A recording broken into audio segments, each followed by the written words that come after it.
A tired man was lying on the bed. He was wondering what he was doing because 3 years ago he had been hired by one of the companies as an ordinary hard worker. Memories flashed through his mind of how he offered instant weight loss products, at the same time saying that it's better for them not to find anything. The guy understood that he was deceiving others as well as deceiving himself.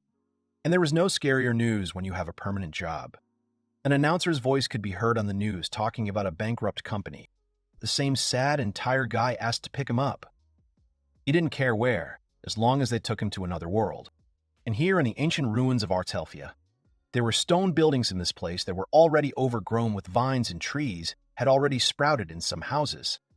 The elf girl was delighted. She thought the place was amazing. She would never have believed that they would be able to find a human relic in such a perfect position. She turned to Dex, thanking her at the same time, because he was always there on the way here.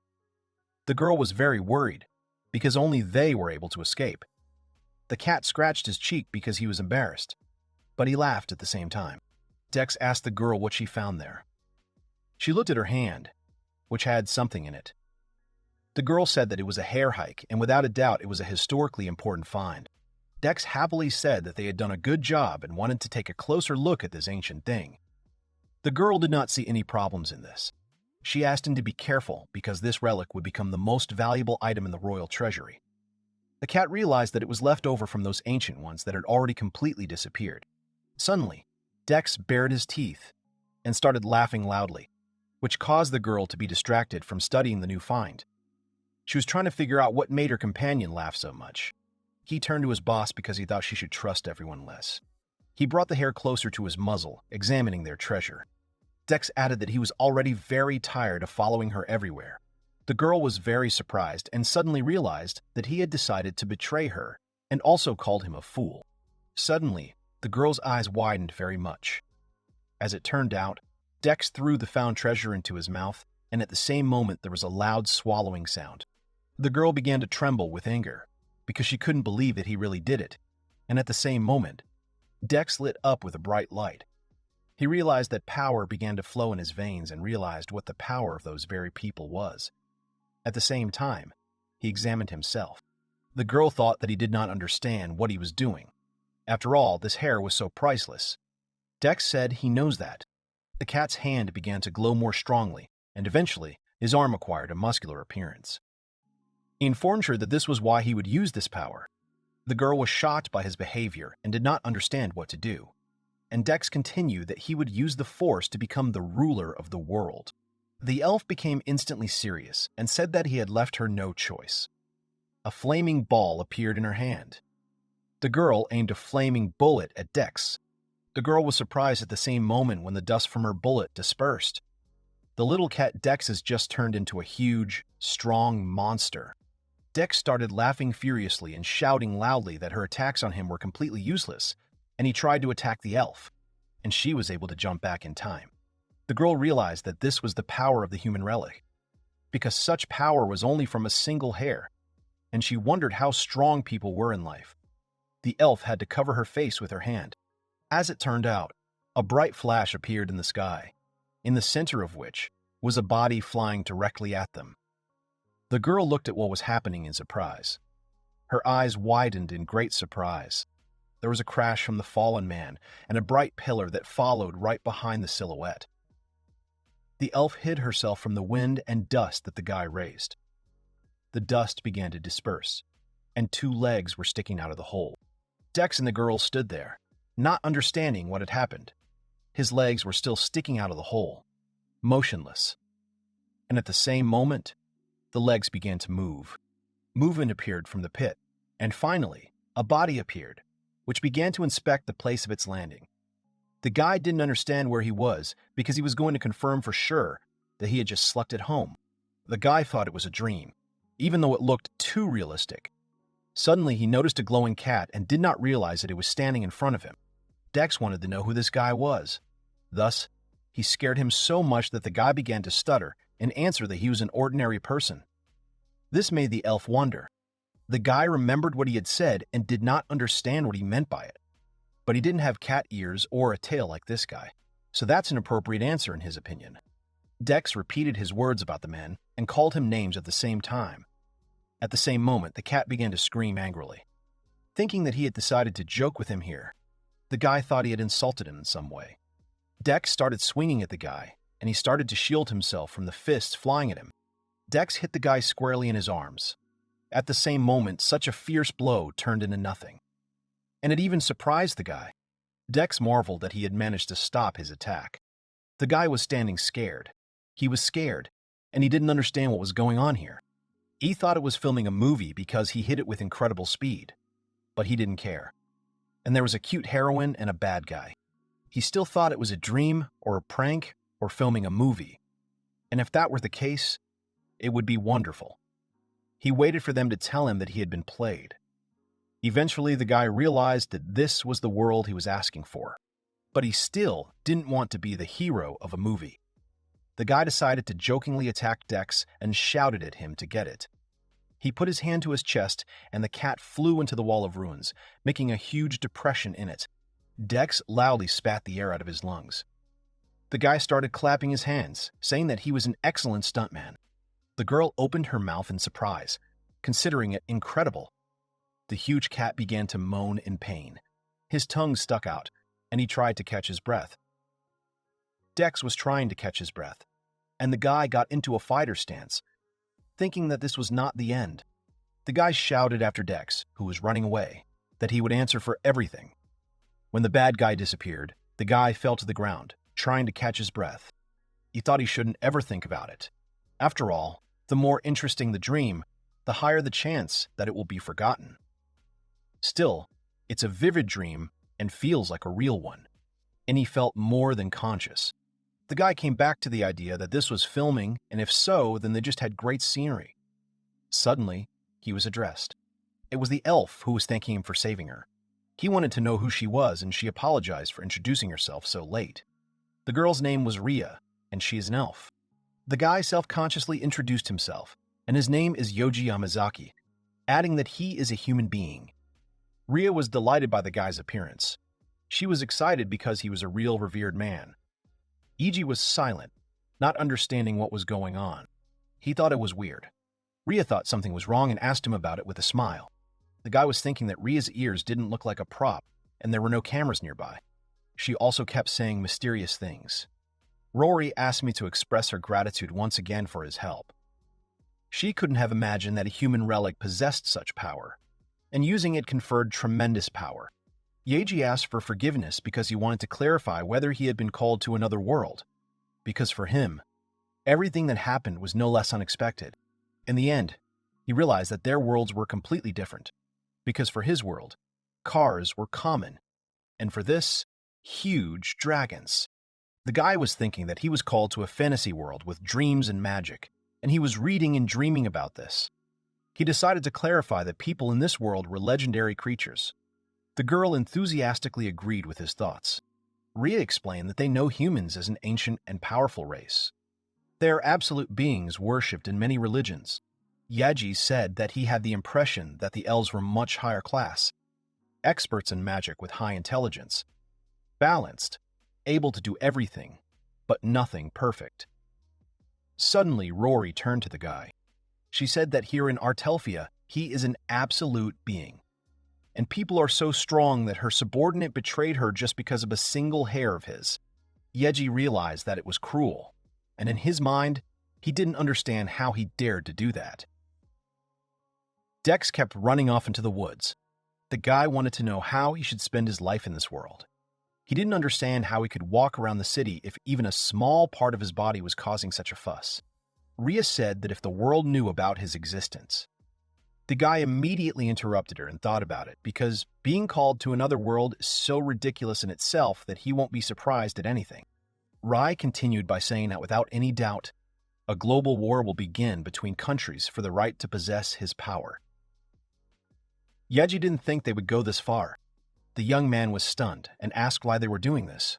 Ruri replied that this was because whoever had the power of man in his hands would be able to control the whole world. In Art Mafia, human body parts are called relics and are used as tactical weapons. She gave the example of Dex, who turned into a strong monster.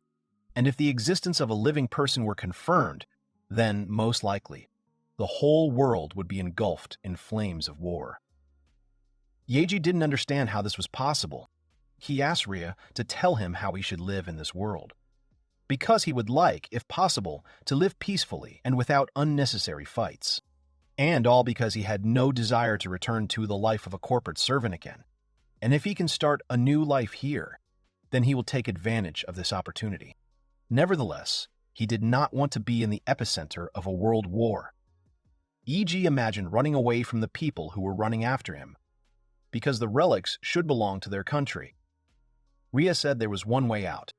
Yeji hoped that she would help him, and he couldn't just show up in front of the others, so all he could do now was ask Ria for help. So he wanted to know what the exit was. The girl turned to him, saying that they themselves should build a place where they could live in peace. She was illuminated by the light of the sun, and the girl clearly smiled. The guy was immediately upset because he didn't understand what she meant. Ria said that, as she explained, people in this world are objects of worship, and at the same time, there are bandits who are looking for parts of his power. Yeji must create his base to repel enemy threats and gather skilled followers to attack. And there is no other option for him. The guy thought she was joking, but the girl said it wasn't a joke. Yeji hoped that they could find a calmer and more peaceful path, but Ria said that there was no such thing, but she asked him not to worry.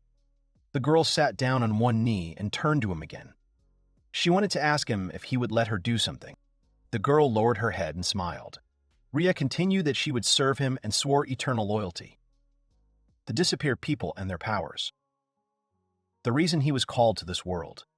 And he still had a lot of questions. But maybe creating your own quiet place isn't such a bad idea, especially with sweet Ria. He was tired of his life and deceiving himself and others. Yeji always dreamed of something like this. The guy held out his hand to the girl and asked Ria to take care of him. He wanted to go forward to a world where someone needed him.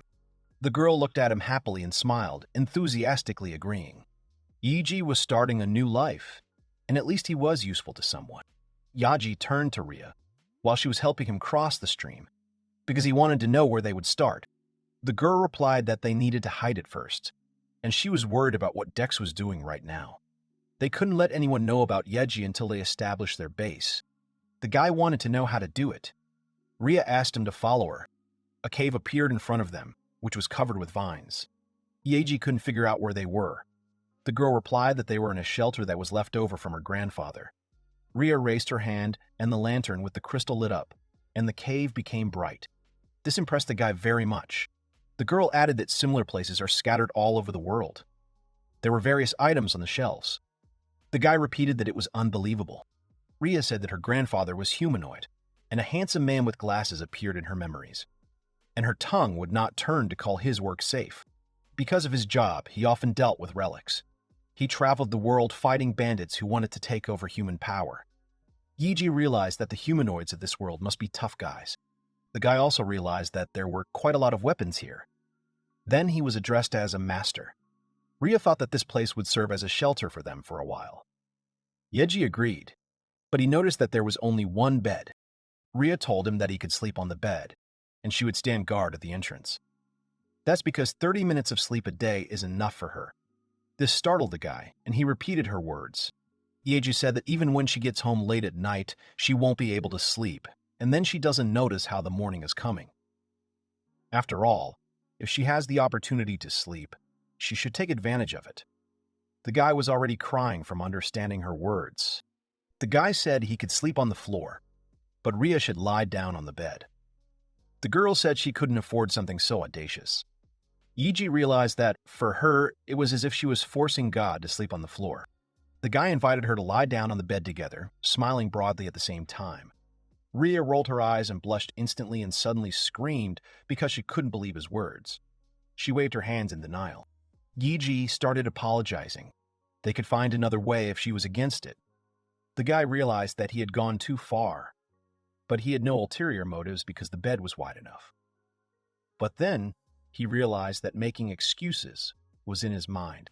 Ria said she certainly didn't mind if he did too, and she decided that from now on she would be his guardian. He said it was mutual. But then he felt that they were behaving like newlyweds, and it turned out that it was okay to sleep in the same bed with him, but not to leave him on the floor. The girl suggested getting down to business, which made the guy blush. She approached him and it was too sudden. Ria pressed her lips to Yiji's. The guy was confused, trying to figure out if he could do what he was thinking. Requests flashed through his mind for him to get started. But then Ria, who was holding a mop, pulled him out of his thoughts so that they could clean up here. The guy agreed with her. It was already evening, and Yeji was sitting on his bed, eating dried meat. Suddenly, he looked at the entrance to their hideout. Ria was sitting on the way out, and he wanted to know if she wanted to eat. The girl said that this dried meat was the only thing they had left, and she'll go and catch herself something tomorrow morning. The guy was even more embarrassed. He held out the meat, saying that he had already taken a bite, but if she wanted to. The girl held out her hands in denial because she couldn't do that. The guy held a piece of meat very close to her face, saying that he could be in danger if she starved, because they could be attacked. The girl began to drool, and she swallowed nervously. Rai thanked him and said that she was in his debt for life.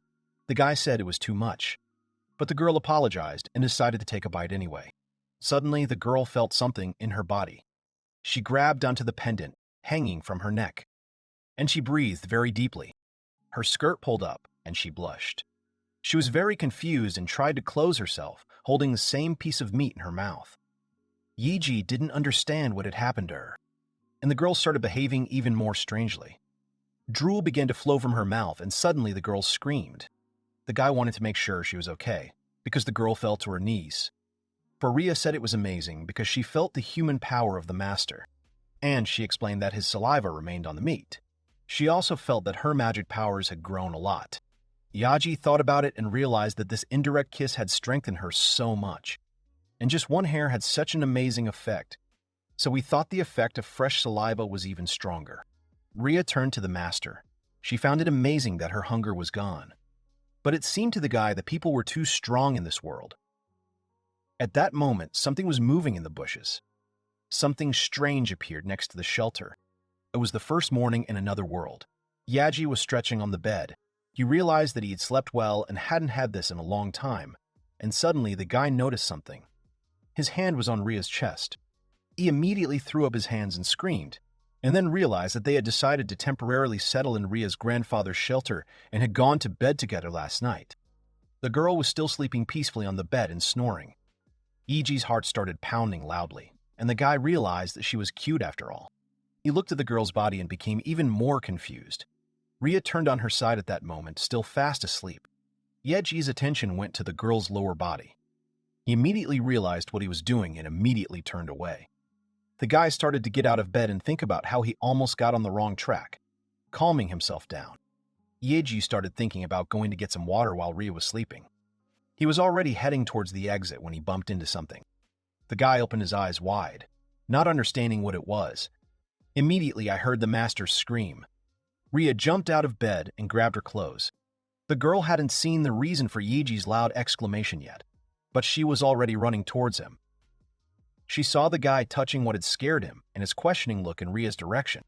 As it turned out, the passage was blocked by a large slug. The elf explained to her master that it was a slug. The guy couldn't believe it. It seemed to him that the slugs in this world were too big. But Ria did not agree, because usually these monsters were beyond the power of even novice adventurers. The girl assumed that Yeji went to the nearest spring at night. The guy said he just had a dry throat at night. And Ria reported that this is the reason. Because, most likely, the slug absorbed the spring water that Yeji was drinking. The guy thought about it and realized that it was similar to Ria's behavior yesterday. But in any case, they had a problem, and at this rate they would not come out soon. Ria, with Abi's enthusiasm, said that there was no need to worry. She asked the master to step back, and he hid behind a bend. The girl had a glowing sphere on her hand again. Ria said that because of his strength, this opponent was nothing to her, and she fired a flame bullet at the monster again. Startled by the loud roar, Yeji squatted down and covered his head, and Ria stood firm in the smoke from her attack. The guy was surprised by her strength, but then they looked at the disappearing smoke. They both exclaimed loudly and in surprise because the slug was unharmed. The girl was angry and was about to make a second attack, saying that this time she would give him a hard time. Yeji asked her to wait a bit. After all, The slug had not shown any hostility towards them from the very beginning, and if he wanted to attack, he would have done it long ago. Yaji turned to the slug, realizing that he had come here because he had some business with him. The slug immediately began to make joyful noises, thereby scaring the people standing in front of it. Suddenly, Rhea turned to the master again, and all because the slug began to change his shape. The girl put her hand over him to keep him safe. At the same moment, a recently huge slug turned into a tiny drop that was humming something. The slug stuck to Iji's leg, but Rhea couldn't believe that the monster was obeying anyone. The guy squatted down and asked the slug to give him a paw, and then a second one. This made Yaji very happy, because the tiny slug understood him. Yaji decided to give him a name, calling him Leeson, because he was now one of them. Therefore, he had to try hard. He began to make his sounds approvingly. Rhea realized that there was nothing wrong with that. Moreover, they managed to get a strong subordinate. And, perhaps, it could be said that this is the first step towards a world where the master can live in peace. At the same time, Miscard is in the capital. The girl was sitting in the bathroom, and she was wondering if her sister was looking at the same moon as her. A girl came into the bathroom and turned to Rosa because she had a new assignment. As it turned out, the first reconnaissance unit was missing. Rose was immediately very surprised and scared. The girl who came in told me to take the second squad immediately and go in search of them to the ancient ruins. The girl remembered that they were located near the Ostrad forest in the west. Rosa wanted to find out what had happened to her sister because she was now restless from such news. Rhea informed the master that she was going hunting. The guy got distracted from the slug in his arms and said he wanted to go with her. The girl immediately said that he shouldn't worry about it. Yaji put Lizzie down on the floor and said it was boring to stay at home all the time. Thanks to his magical powers, Lizen absorbed a lot of magical energy. The guy understood that he had to be careful, but he also needed to learn more about this world. Coming out of their hiding place, Yaji instructed the lizard to keep an eye on the house. He started jumping up and down, happily agreeing. The guys were already in the forest, and Rhea accurately shot an arrow at the bird. She began to fall from the tree with a loud rustle. Iji said enthusiastically that she was doing well. Rhea didn't see anything special here, because by adding a little magic, the arrow becomes much more powerful. Besides, the girl could even control her a little. The girl pulled an arrow out of the bird, and she told the guy that this bird was bald and had delicious meat. The guy thought about it, and realized that it was good that he had someone like Rhea, because he could rely on her. And now it was necessary to process the bird so that it could be cooked. The girl began to process it, and drops of the bird's blood flew in different directions, which shocked the guy very much. Rhea said the taste can change depending on whether they've released all the blood. Iji kept thinking that he was very glad that he had Rhea. After all, he lived alone and ate nothing but food from convenience stores. Suddenly, the guy noticed that they had 2 moons in the world. The girl realized that they have only 1 moon in the world. Yaji confirmed and said that it was white and had a yellowish tinge, and he had never seen reds or blues like theirs. Rhea said she would love to visit their world. Iji looked at her sadly, which made the girl turn to him. He stood up and, rubbing his head, said that his world wasn't really such a good place. The girl looked at him sadly, and the guy continued that one way or another he would like to know more about her world, and he hoped that they would have fun. Rhea immediately began to smile happily. She was so happy and happily thanked Yiji. The guy remembered that he was wondering if he could use magic. The girl happily agreed and raised her finger up, making a small flash. And she said that when magic is used, it interferes with the laws of the universe with the help of its magical power. And with his power, even powerful magic won't be a problem. Yeji shook his head and said that since they were here, he would also like to catch some kind of animal. Suddenly, something caught his eye. It was a heavenly dragon, and they're usually calm, but once every 100 years, they come down to earth and start doing something. The girl finished and looked at the dragon as fearfully as possible. She remembered her childhood, when a heavenly dragon descended to earth and began to set fire to the girl's village. Yeji wanted to know if everything was okay, because the girl turned pale very quickly. Rhea smiled and told him not to pay attention, because she was just dizzy. Yeji asked her not to overexert herself. But now, he wanted to use his magic on this dragon. Rhea told him to use his magic. imagining the goal and what he wanted to do. And reading a spell will help you imagine it better. Yeji realized that the result was that there was no need to cast the spell. But since it was his first time, he decided to do as Ria says. The guy raised his hand up and cast a flame bullet spell. After summoning the spell, there was complete silence. Yeji blushed and thought that he had failed. Ria asked the master to look up. The guy followed her hand and immediately turned pale. Cold sweat appeared on his face because he realized what he had done. A bright circle appeared in the sky, in the center of which was a heavenly dragon that could not withstand such an attack. He swiftly flew up into the sky, becoming smaller and smaller. Ria began to admire the master more. It seemed to her amazing that he destroyed the heavenly dragon from such a distance. Yeji stood there in incomprehension, because the dragon had just disappeared. He began to think about what would happen if he used a spell on some forest animal. Ria said that everything in the area would turn into a fiery wasteland. Yeji realized that it was a good thing he hadn't done it. He told the girl that he should probably try not to use magic. Ria said that in this case, it would be possible to find objects that would overwhelm her. Suddenly, a bright glow appeared above them. The guy couldn't figure out what it was, but Ria asked him to look up. As it turned out, the blue moon was missing. The girl repeated again that he was incredible because he was able to destroy even the moon. Yeji thought she was laughing at him, and he decided to clarify that this was not a bad thing, because he was worried about the ecosystem. Ria thought about it and finally said that it was all because the moon was too fragile. After that, she tried to prove to him that it was the moon that was to blame for her fragility, and he had nothing to worry about. Yeji enthusiastically said that he thought she was right. He finally offered to return to hunting, and the girl agreed. The guy decided not to worry about it. In front of the cave entrance, the guys were sitting at a table and eating freshly cooked food. Yaji said it was amazing, as always. Ria put her hands together and said that she was very pleased to hear this from him. It's been 3 days since they hid there. Yeji went through all the possible disasters due to the destruction of the blue moon, but nothing happened. And also, thanks to Ria, there was more than enough food, and they didn't need anything.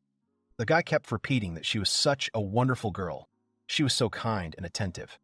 The girl was feeding Lizzie, and at that moment, he was eating with great pleasure. Suddenly, a dream appeared in his thoughts to have such a wife, who will greet him joyfully when he comes home and remind him of his night exercises every evening.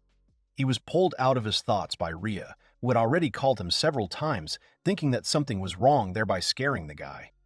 Yeji explained, very embarrassed, that he was thinking about something. He was wondering why he couldn't use magic in his world. Ria also thought about it.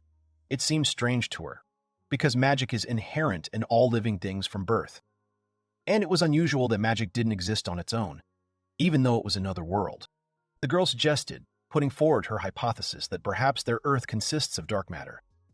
The guy asked again, and Ria explained that it was a substance that absorbed and destroyed magic nearby. It's rare, but it's also found in her world. Yaji thought it was some kind of ore, but the description was different from the one he was used to. Dark matter is a form that has mass, but which cannot be detected by conventional methods. Yeji realized that if there was something like this on Earth, it would explain why he couldn't use magic. However, he had nothing to confirm it with. The guy stretched himself on a chair and realized that he was full and thought that it was already possible to walk. He told the girl that he was going for a little walk with a lick, but the girl stopped him, saying that she needed to know something. She decided to ask him to give her a relic.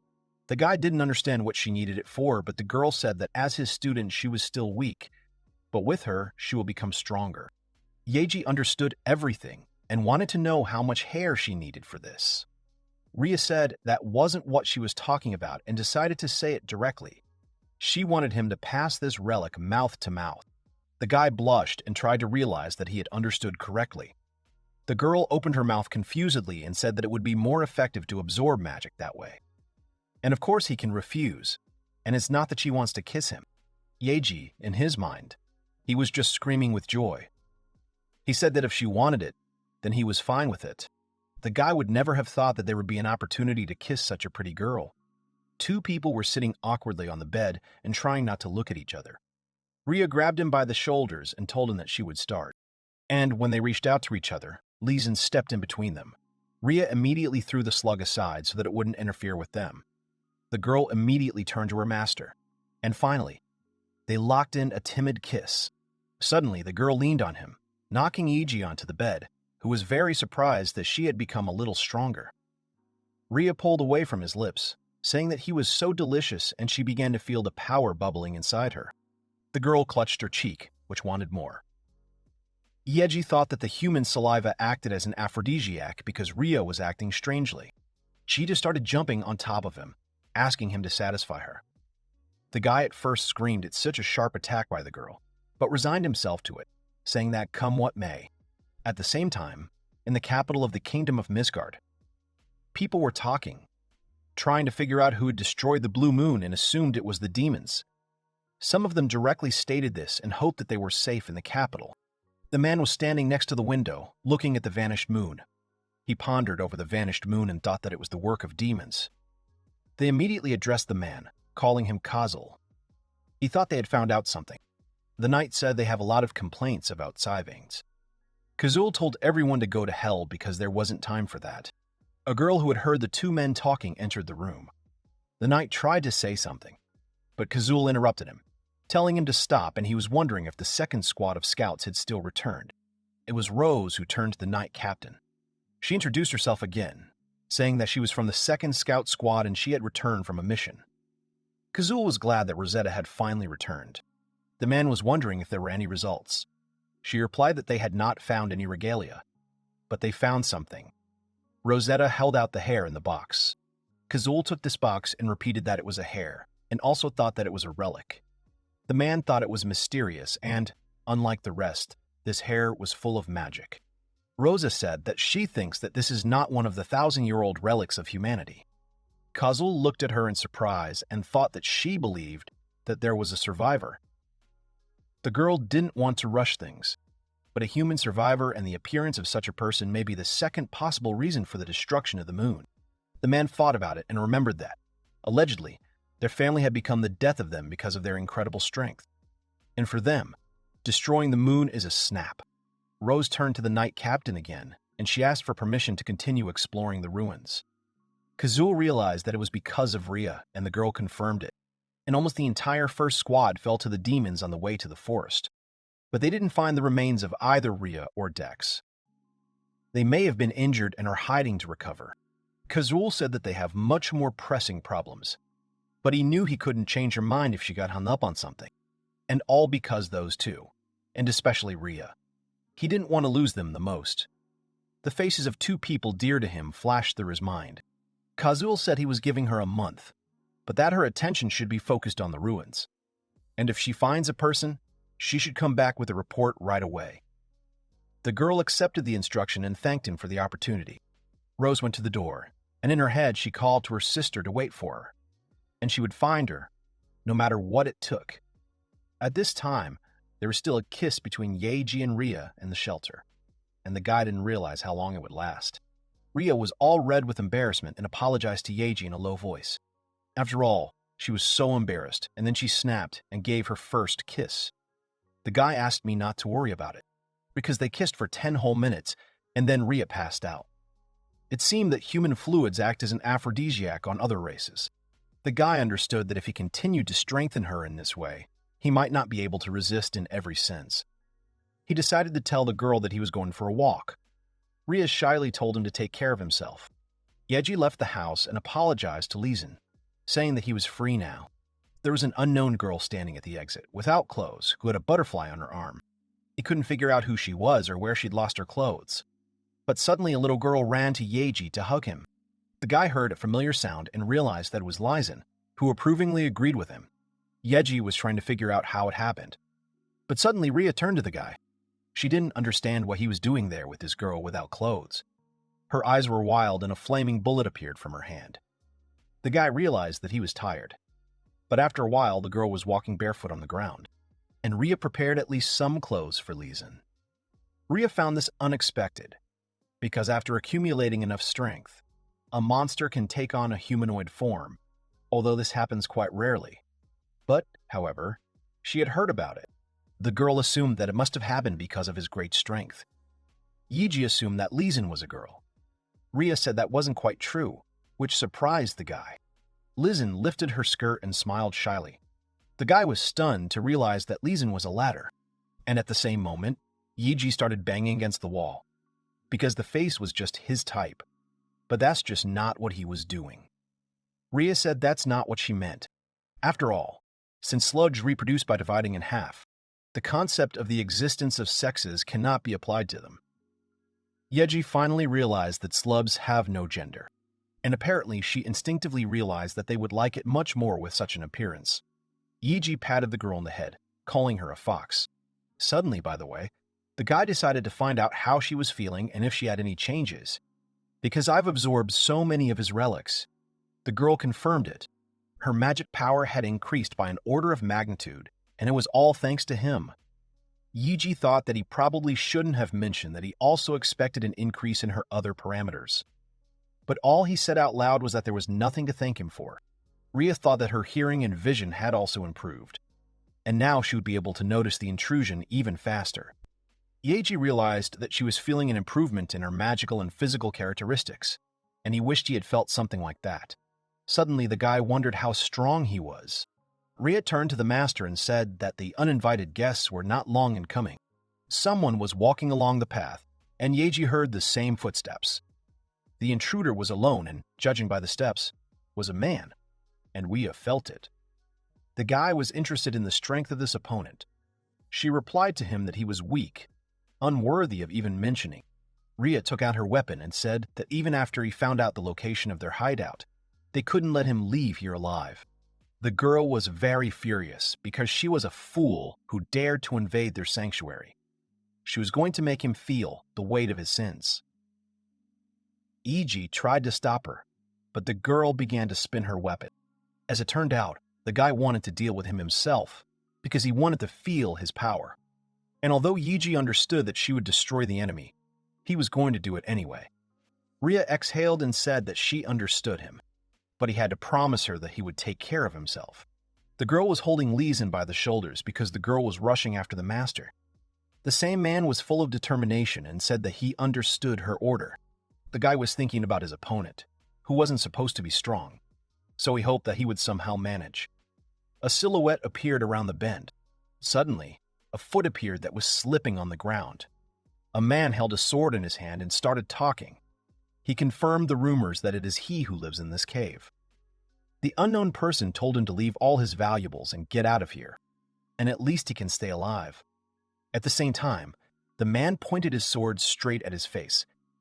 Yiji didn't understand why this opponent seemed so strong to him, but he understood that this place was his home, and Ria and Lizen were in it. He understood that he could not accept his demands. The man said that he did not want to resort to attacks and destroy it. And in the end, this man swung his sword. The sword flashed past Yiji's body, and immediately the man began to return his blow in the opposite direction. Yiji fell to the ground and his face showed intense fear. He looked at the attacker and realized that he needed to retreat. That was because swords were too dangerous for him, because he couldn't fight with his bare hands against a sword. The man laughed and wondered how far he was going to run. Yoji, who was trying to escape, but realized that he needed to counterattack. But he didn't understand how, because if he used magic, he could blow up the entire shelter. He looked around. Suddenly, a rift arose between the young men, hitting the attacker in the face. The man with the blade did not understand what had happened. A slug began to seethe on the ground, and Yeji was surprised to see her. As it turned out, the bubbling of the slime meant that a lick was about to appear, which happened, making Yeji happy. Yeji sat down next to the girl and thanked her for saving her. At the same moment, an appeal to the guy was heard behind their backs. Ria wanted to know if everything was okay. The girl stood in front of the guy and the girl, and Yeji said that he was fine thanks to the lick. The man noticed a slug in humanoid form and an elf, who were also such beauties. The guy stood in silence. The man wondered how much they would give at the servants' market. But then I thought it would be better to bring them straight to some noble. Yeji said that he was an egoist who wanted to make Ria and Lizzie servants. The guy immediately ran to attack the man and shouted that he would not allow it. Yeji pushed the big-eared man in the chest, and he stared uncomprehendingly at the hand moving away from his body. A man flew out of the entrance to the shelter with furious speed. He crashed his back directly into the rock opposite and screamed loudly in pain. Blood sprayed out of his mouth like a fountain, and he fell to the ground, completely immobilized. Yeji ran out of the cave, wanting to make sure that he had won. There was another appeal behind him that made him turn around. Rhea flew into the guy, who hugged him joyfully and thanked him for protecting her. But in the guy's mind was Rhea's body without clothes. He was pulled out of his thoughts by a lizard that jumped on his back and started hugging him too. So the loving and happy guy stood and enjoyed being hugged by his girls. At the same time, Rhea praised her master, saying that he was incredible. The guy jerked his head up and said that the fight was worth the candle. Nevertheless, he decided to contact Rhea to do something for him. The girl used her treatment on the attacker. She said he was fine now and would regain consciousness soon. There was an unconscious assailant tied up behind her. But Rhea said he was too kind and there was no need to ask her to cure some thief. Yeji explained that he simply did not want him to disappear, and he might have useful information.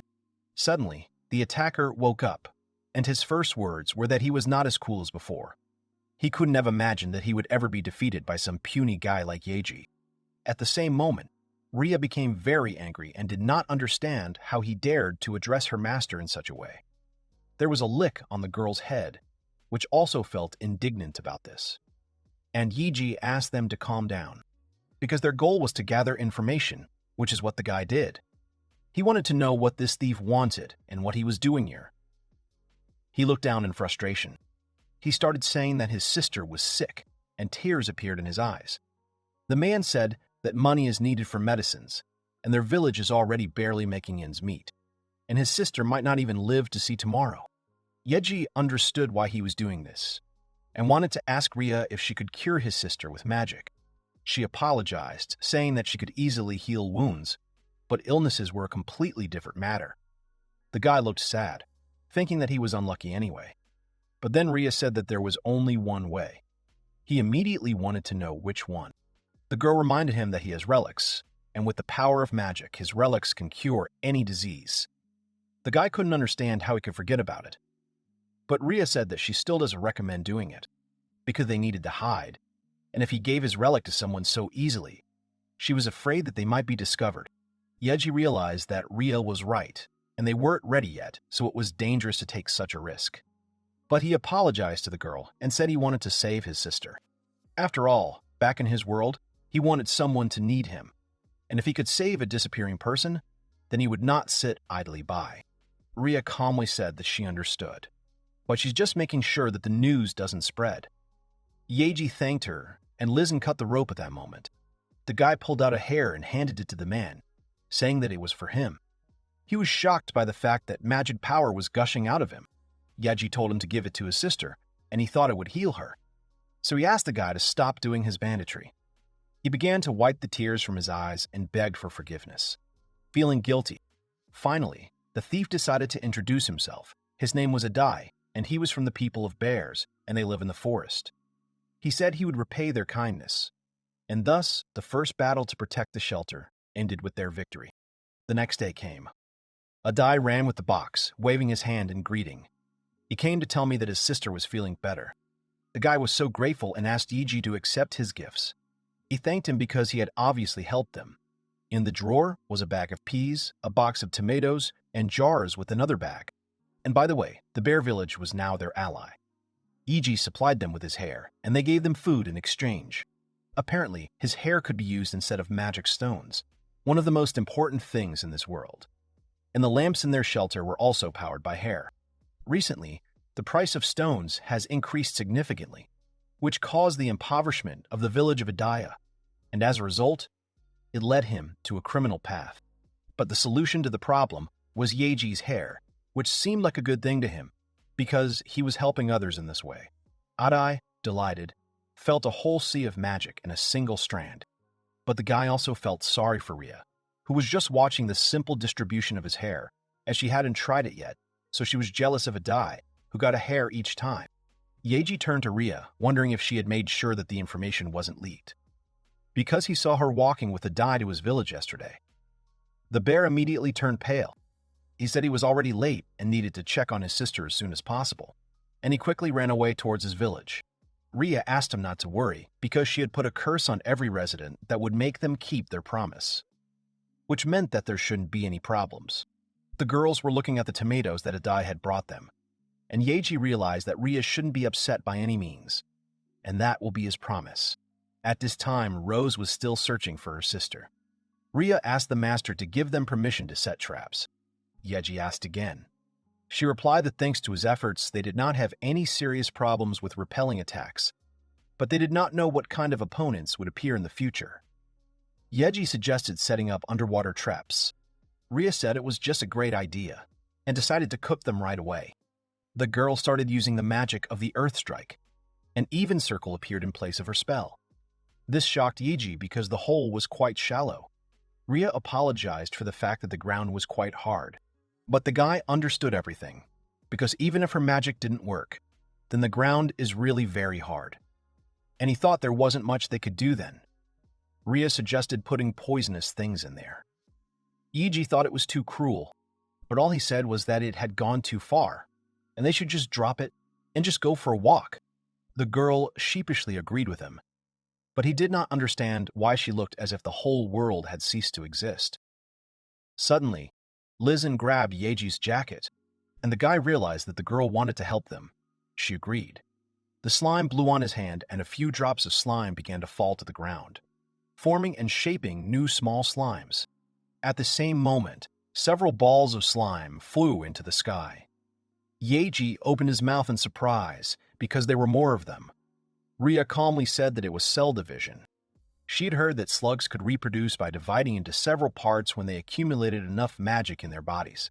And thanks to Yeji's magic, she was able to achieve this state. The guy said that the little slimes were like they were being licked by children. This angered Ria, and she fell to her knees because she thought that they had already had children before her. And so she turned to him. Ria tearfully began to ask him to make children with her, because she will divide her cells and they will have a lot of kids. Yeji shouted at her to calm down, but the girl continued that they would just clap, clap, and explode from her hands like an explosive bullet. The guy was still trying to calm her down, but realized that she wasn't listening to him. He had no other choice, and he apologized to Ria in advance and clung to her lips. The girl immediately blushed. Their lips parted, and Ria exhaled and turned to the master, because she didn't want him to stop. Their kiss continued, and they were both red with embarrassment. Tears appeared in the girl's eyes. She suddenly screamed with pleasure and fell right into Yeji's arms, unconscious. This surprised the guy very much.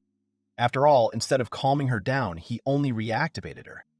The guy picked her up in his arms and asked her to ask the younger ones to look after the entrance. The girl accepted the order. He told her that if she saw intruders, she should only try to neutralize them, but not try to destroy them like Ria.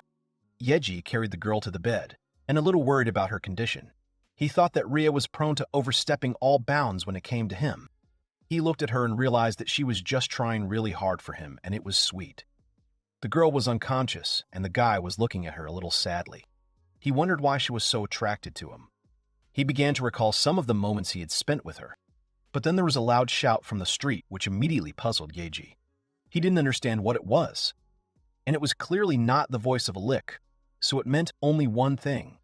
They had uninvited guests. The guy was peeking around the bend. Suddenly, he saw something. It was a girl with her legs sticking out of a hole, and they were shooting slime at her. The girl didn't understand what it was, but Yeji realized that he was right. Rosa was told that it was too sticky, and how much and that she couldn't move because of it. She started making different noises again. So, the children attacked her in different ways, and made her feel disgusting. Yeji didn't think that the underwater traps hadn't worked. The guy wanted to add something, but something attracted him. It was Rosa's big breasts. The guy thought they might be even bigger than Ria's. The girl at that moment was glad that she was finally able to free herself. Then Rosetta saw Yeji peeking out. She called him arrogant and didn't understand what he was staring at. The guy realized that she had noticed him and told her that he wasn't staring at anything. Liznine looked at Yeji questioningly, and at the same moment, one of the little slimes tore off Rose's bra. The girl was left in her tights. She immediately screamed and started covering the place where the clothes had been. Yeji started praising the girl for taking out Rosetta, but she went too far. The guy was sorry, and he wanted to make sure everything was okay. The girl, all in tears, pointed her finger at him and did not understand why he had not saved her yet. Yiji, who was holding a lost piece of clothing in his hands, thought that such an attitude in such a situation was strange and assumed that it was important. Someone called out to him. She was the one who saw him clutching women's underwear and didn't understand what he was doing here anyway. Suddenly, Ria was called out, calling her sister. Rosetta was sitting completely soaked in happiness, but Ria was surprised by her appearance. They finally met, a long-awaited reunion with her sister. Tears of happiness filled Rose's eyes. Rosetta was sitting and was glad to see her sister. She knew that Ria was alive, and she just started crying with happiness. Ria turned to her sister, asking her to get dressed first. At this time, the lizard was closing Yiji's eyes, and Ria introduced her sister, saying that they were almost the same age. But Rose had become a knight 2 years before her. Lisnan lined up the younger ones in a row, and Yeji realized that she was Ria's eldest. Rosetta started saying that they should return to the capital together, because there's been a lot of noise lately about someone destroying the moon. Yeji shuddered when he heard about the moon and how Rosetta needed Ria's help to quell this chaos. After all, he was calm because he thought that nothing much had happened after that incident, but it caused a lot of panic. Suddenly, Ria interrupted Rose, saying that she had sworn allegiance to Yeji, a human, and she won't be returning to the capital. She asked again because she didn't believe this Newman could be human. She didn't feel any energy from him. Ria said that Yeji is actually a human being, and his magical energy is so great that an ordinary person cannot feel it. The guy decided to ask the girl in a whisper because he did not understand who the Newmans were. She explained that they were a race of people who had inherited highly concentrated human blood. They don't have exceptional magic, but they look almost exactly like real people. Their distinctive feature is their round ears. Yeji thought that if someone saw him for the first time, they would think that he was Newman. It sounded convenient to hide his identity. Rose hoped they didn't expect her to believe it without proof. She pointed at the guy and asked him to show her proof that he was actually human. Yeji offered to give her a lock of his hair, but Ria thought it might go too far, because even a lock of hair with magic. Suddenly, the girl offered, if he didn't mind, to put his finger in her mouth. It shocked the guy very much. He thought she might get angry or furious. Ria said that everything is fine and she always listens to her, and since it was Ria's idea, she didn't think Rose would mind. Yeji looked at his fingers and wanted to get it over with. Rosetta said that when he got this close, he still didn't look anything remarkable. She didn't understand how someone like him could like her sister. She found his claim to be human suspicious. The guy realized that she wouldn't stop. Yeji sat down and asked the lizard to ask the younger ones to grab her, who agreed and ordered the younger ones to do his bidding. Slimes immediately wrapped around the girl. Rosetta didn't understand what it was. The guy said that this was the proof she had asked for, and he held out his hand to her. Then he shoved his fingers into her mouth. The girl's eyes widened because she felt a surge of magical energy. She didn't understand what it was. Yaji thought that the sweat on his hands had worked. The girl was slobbering on his fingers at that moment. The guy's lower back started to burn, and he still didn't take his hand off the girl. Ria turned to the master and said that she thought it was enough. He was embarrassed and agreed. He also hoped that she hadn't noticed his obscene thoughts. Rose was saddened. She understood what was going on, so she has no choice but to believe them. The girl added that she felt a mysterious and unlimited energy from his fingers. Ria decided to ask her sister what she would do. She said she was ordered to report immediately if she could find the man. But, however, her loyalty does not belong to the country, but to her sister. And of course, she would help them both. Yeji said that it was certainly good, but he wasn't sure if she was sure of her reasoning, because in this way she was betraying her country. Rosetta shouted that he was arrogant because in this world only her sister was allowed to call her by her first name. The guy said he was sorry, and he was also embarrassed. Ria turned to the master, saying that they were in great need of supplies and information at the moment, and she thought it would be better if they sent her to the capital, because in this way she will be their spy. She also wanted to make sure Rosetta could handle it. She told her to leave it to her, and she added that her dear Rose exists only to dedicate her body and soul to her. Ria was serious at one point, and she said that if she found out what had happened to Dex, she should have let him know, because she couldn't even imagine what he was up to. Yeji thought that this old man was the main threat to them at the moment. He knows about his identity, and he also has the power of a relic. Ria also decided to add a few more words as a warning. It would be better for Rose to keep an eye on how she addresses her master, otherwise she could destroy her accidentally. Yeji was scared by her words. Rosetta was delighted by her magnificent murderous aura, and she called her sister gorgeous. The guy thought she was crazy. He also asked her not to worry about him. Ria said that if he says that, he won't. Ria had his own quirks too, so he wasn't surprised if there were a lot of such weirdos among the knights. At the same time, Dex was sitting on the floor near a stone wall and did not understand why this had happened to him. The cat was tearing his fur because he needed more relics. Someone unknown said it was disgusting because the guy called Divine Blade had fallen so low. Dex didn't understand who was here. The unknown man introduced himself and said that his name was Grice, and he was an ordinary demon. And he also said that there was no need to swing his sword, and he wants to negotiate a peace deal. Dex felt the power from the vial, and that power was similar to the power of a relic. Grice said they were demons, looking for people for a long time, and they were able to learn how to produce illegal substances with the same effect as the relics. DX already wanted to experience this taste all over again. The cat became rabid and begged, or rather demanded, that he give them to him. At the same time, he poked at the demon with his dagger. The demon said he could take them, of course, but in return he had to destroy a man named Yeji. Ria was sitting on Yeji's lap, embarrassing the guy. He turned to her and said that was enough. Listening watched them with interest. The girl did not expect such a reaction from the guy. She was embarrassed and walked away from him to the other side of the room. Yeji felt awkward about the situation. He asked her not to make that face because she didn't want to lose consciousness again, so she had to slowly get used to it. Ria was very upset but agreed with him. It's been a while since Yeji came to this world. In order to boost Ria's strength, every morning begins with a kissing session. Ria was saddened because she wanted more kisses. Yeji tried to support her. Ria informed Yeji that his bodily fluids were so delicious that she became addicted, and she really wanted to lock lips with the guy forever. Yeji suddenly exclaimed that there was no need to rephrase that. Yeji was surprised by what Ria said. Such a thing as bodily fluids confused him. In the guy's fantasies, the girl enjoyed his bodily secretions. Suddenly, he felt ashamed of his own fantasies. Adai approached the cave and called out to Yeji, but his path was blocked by the younger Lizen. He asked if the guy was here. Yeji called out to him in response, thereby indicating that he was there. Yeji asked the guy what he needed and asked if he still needed his hair. Adai said he didn't need hair.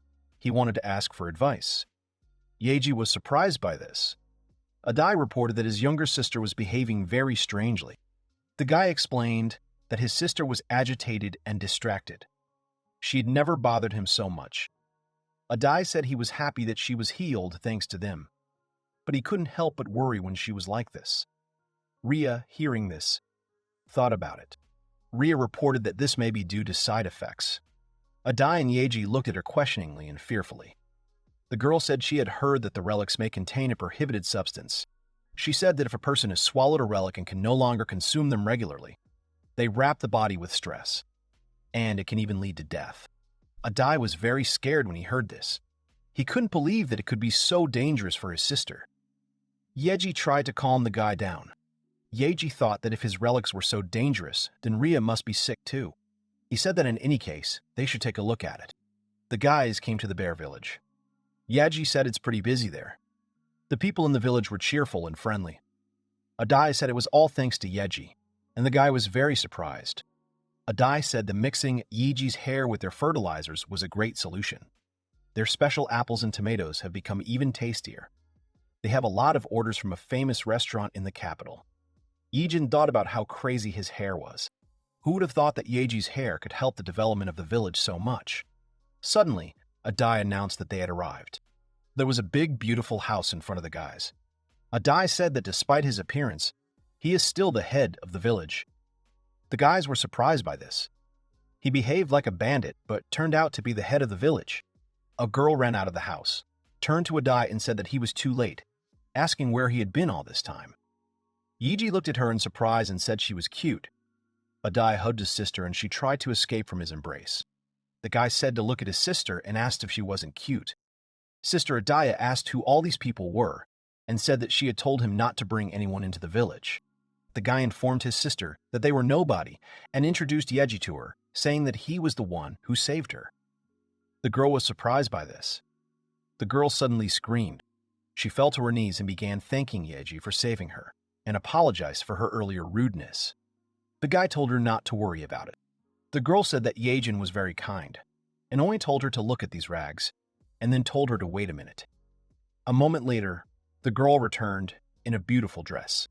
Adai was very surprised by this. He asked her if she hadn't hidden these things, saying that she would only wear them when she had a boyfriend. She asked her brother what the abnormal conversations were, and said that these were her casual clothes.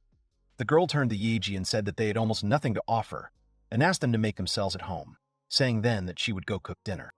Yeji contacted Adai and said that he understood why he was so worried. Adai was very confused and worried. He thought it was all because of the relic. Soon, the table was set with delicious food. The guys were very surprised by this.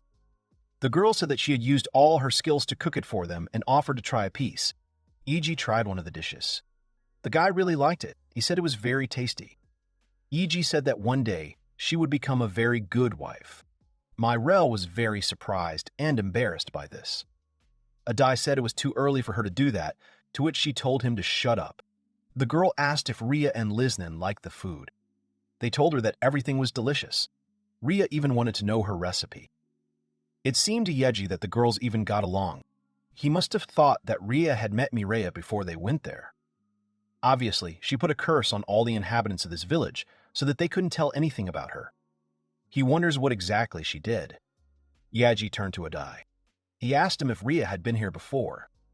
Adai suddenly dropped the spoon from his hands. The guy apologized and said he felt a little sick. Adai was very excited and scared. He said that he would go and lie down to rest in his room and said to enjoy dinner. Myril looked at her brother questioningly.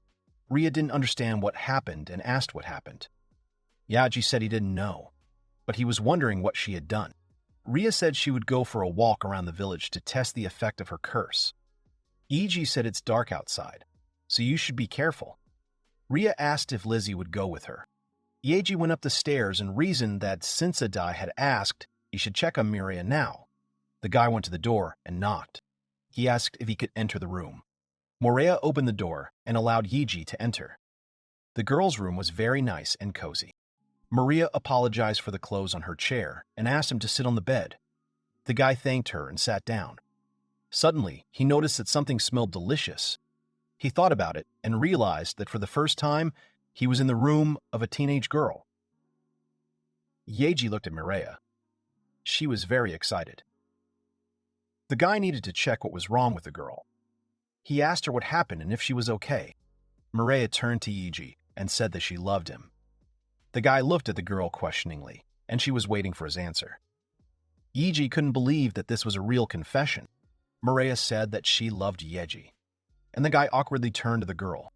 Mireya said that when she thinks about him, her heart starts pounding very hard, as if she is not herself. She knows her brother is worried about her, but there's nothing she can do about it. Yeji thought about it. He was trying to find an excuse for the girl's words, and in the end, he came to the conclusion that it was love. The guy said that Mireya was acting so strangely because she fell in love. It seemed sad to him that he hadn't realized this, because no one had ever fallen in love with him before. Yeji tried to understand how she felt. Mireya said she has a dream, and this is the dream of becoming a fashion designer in the capital. She ran her hands smoothly over her clothes. The guy was surprised that it was all done by a little girl. She confirmed and said that they are quite popular, so they are sold in a matter of seconds in the capital's bazaars. Yeji thought it was amazing. Mireya wasn't sure about her knowledge and enthusiasm when it comes to clothes. The girl wanted to ask him if he knew that almost all of their clothes were designed by humans. He asked again to get confirmation. The girl has always been very respectful of helping people who do such things, and she worships people almost like gods. And when she heard that her illness had been cured by a man, she realized that it was fate. And now that she'd met him, she was sure of it. That she really loves him. The guy blushed at the sudden admission. Yeji tried to say something to the girl, but she interrupted him, saying that this did not mean that she was forcing him to tell her the same thing, because she knew he already had Raya. She also knew that she wasn't his type. The guy said it wasn't like that. He reflected on the fact that technically he and Ria are not in a relationship. Mireia said that if it suits him, in this case, she is ready to become his mistress and serve him when he needs her, while she lifted her skirt. The guy closed his eyes, trying to stop the girl, but she continued to take off her clothes. In the end, the girl was standing in front of him in her underwear. The guy didn't understand what was going on, but he was thinking that even though he wasn't an expert, to be honest, her underwear was very similar to what it was in Japan. And if you think about it that way, what kind of genius thought of attaching ribbons to underwear? But Iji decided to come to his senses and return to reality. Mireia was already sitting on his lap and taking care of his clothes. She turned to the guy, having said that if he doesn't want it, then he shouldn't be afraid to say no. Mireia began to reach for his lips and eventually closed with Yeji's lips. The tail behind her abruptly stood up, and she kept making out with the guy. Pulling away from his lips, she exhaled loudly, receiving charges all over her body. She was amazed by his strength, finally finding out what she really was. The guy realized that the aphrodisiac effect of the relic had begun to take effect. The girl lifted up the top of her underwear and addressed Yeji. She was about to start now, and she was asking him to feel it. Mireia pressed her lips to his again. Her eyes widened, and she screamed loudly in pleasure, drooling from her mouth. Yeji was shocked by what was happening and didn't know what to do. Eventually, the girl passed out. The guy began to cover her as she began to feel ashamed of what had happened.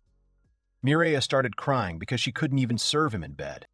Yeji told her not to get upset, because the limit of a normal girl is about a minute, and Ria can last about 10 minutes. Mireia looked sad. The guy thought she just wanted to thank him for healing her, and suddenly he remembered something. He asked her to make some clothes for them. Mireia jumped out of bed and immediately agreed, saying that if her skills could serve him, then she would be the happiest, and nothing else could make her happier. Yeji wanted to know what to do in exchange for clothes. After all, even if she wanted to repay him, he had to give her something in exchange for making clothes for them. Mireia cunningly bared her teeth and invited him to watch. The guy turned around in incomprehension, and at the same moment the girl clung to his lips again. Yeji blushed at this turn of events, because as a reward, Mireia wanted to take a few kisses from him. At the same time, the girl covered her mouth with her finger. The next day came.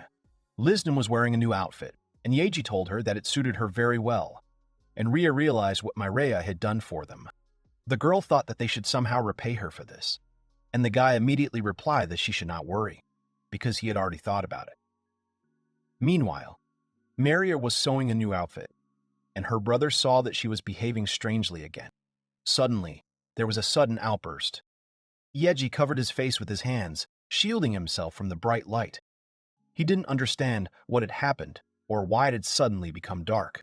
Suddenly, the guy realized that he was sitting right in front of Ria, who was standing in front of him and lifting her skirt. Realizing this, he jumped back and apologized to the girl, saying that he did not do it on purpose. Ria said that everything was fine and it was an accident. Yeji couldn't figure out how it all happened to him. He recalled that on the orders of the lizard, they began to dig the area around the shelter. And it was at that moment that a bright light appeared. The guy looked around and asked the girls how they got there. Ria said that he most likely hit the teleporter ion device buried underground. The girl assumed that they were under shelter. Yeji was surprised by this. He asked why there was such a thing underground at all. The guy touched the wall and said that it was made in a way inaccessible to the current civilization. He asked if that meant it was made by humans. Ria agreed with this, and noticed that this place looked like the ruins he found himself in when he was called up. People must have lived here once. The girl said that the guy shouldn't dig so deep anymore, because there might be similar things hidden underground. Yeji asked Ria if her grandfather had ever told her anything about this place. The girl said that she had never heard anything like that from him. The guy suggested that there was a reason why he kept it a secret. Lizen suddenly looked at something in fright. Yaji suggested that there might be something dangerous in this place. There was a huge golem standing behind the guys. When they turned around, they saw him and were very scared. The golem started making strange noises and said it had detected intruders. Suddenly, the monster said it was turning on combat mode. Now Yeji understood why Ria's grandfather hadn't told her about this place, but he still didn't understand what this thing was. even though he had heard threatening noises. The battle preparations were completed, and the violators were intercepted. The big stone guard made a swing at the guys, but they dodged the attack in time. Rhea realized that it was a golem, and Yeji asked again, realizing that it was one of the weapons created by humans. Some stories say that golems are so powerful that they can destroy an entire country, and no one could defeat them. A girl and a guy were trying to escape from his attacks, but they were able to get this far thanks to his human abilities. But if the golem was made by humans, when faced with another human force, he becomes powerless. Yeji felt like he had no chance. Suddenly, Rhea asked the master to stay behind. A ball appeared from the girl's hand, and she used her explosive bullet again. Those bullets were already flying straight at the golem, but it was using its protective barrier. Rhea couldn't believe that it was an anti-magic shield. The guy asked again, and the girl explained that this was one of the techniques that people used. A device that completely blocks magic. She would never have thought that the golems would be equipped with a sloke. Yeji didn't understand everything. But now the golem seemed even more dangerous than before. After all, even magic is useless on him. Yeji didn't understand what to do with the ancient human tools now. But the golem was already rapidly about to attack. The guys noticed it, and Rhea decided to use an ice shield. Under the golem's heavy blow, the shield was instantly covered with cracks. At his command post, it was said that an obstacle had been discovered.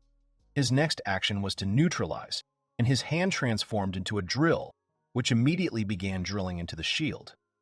Yeji knew she wouldn't last long. Suddenly, he noticed something. It was an emergency shutdown button.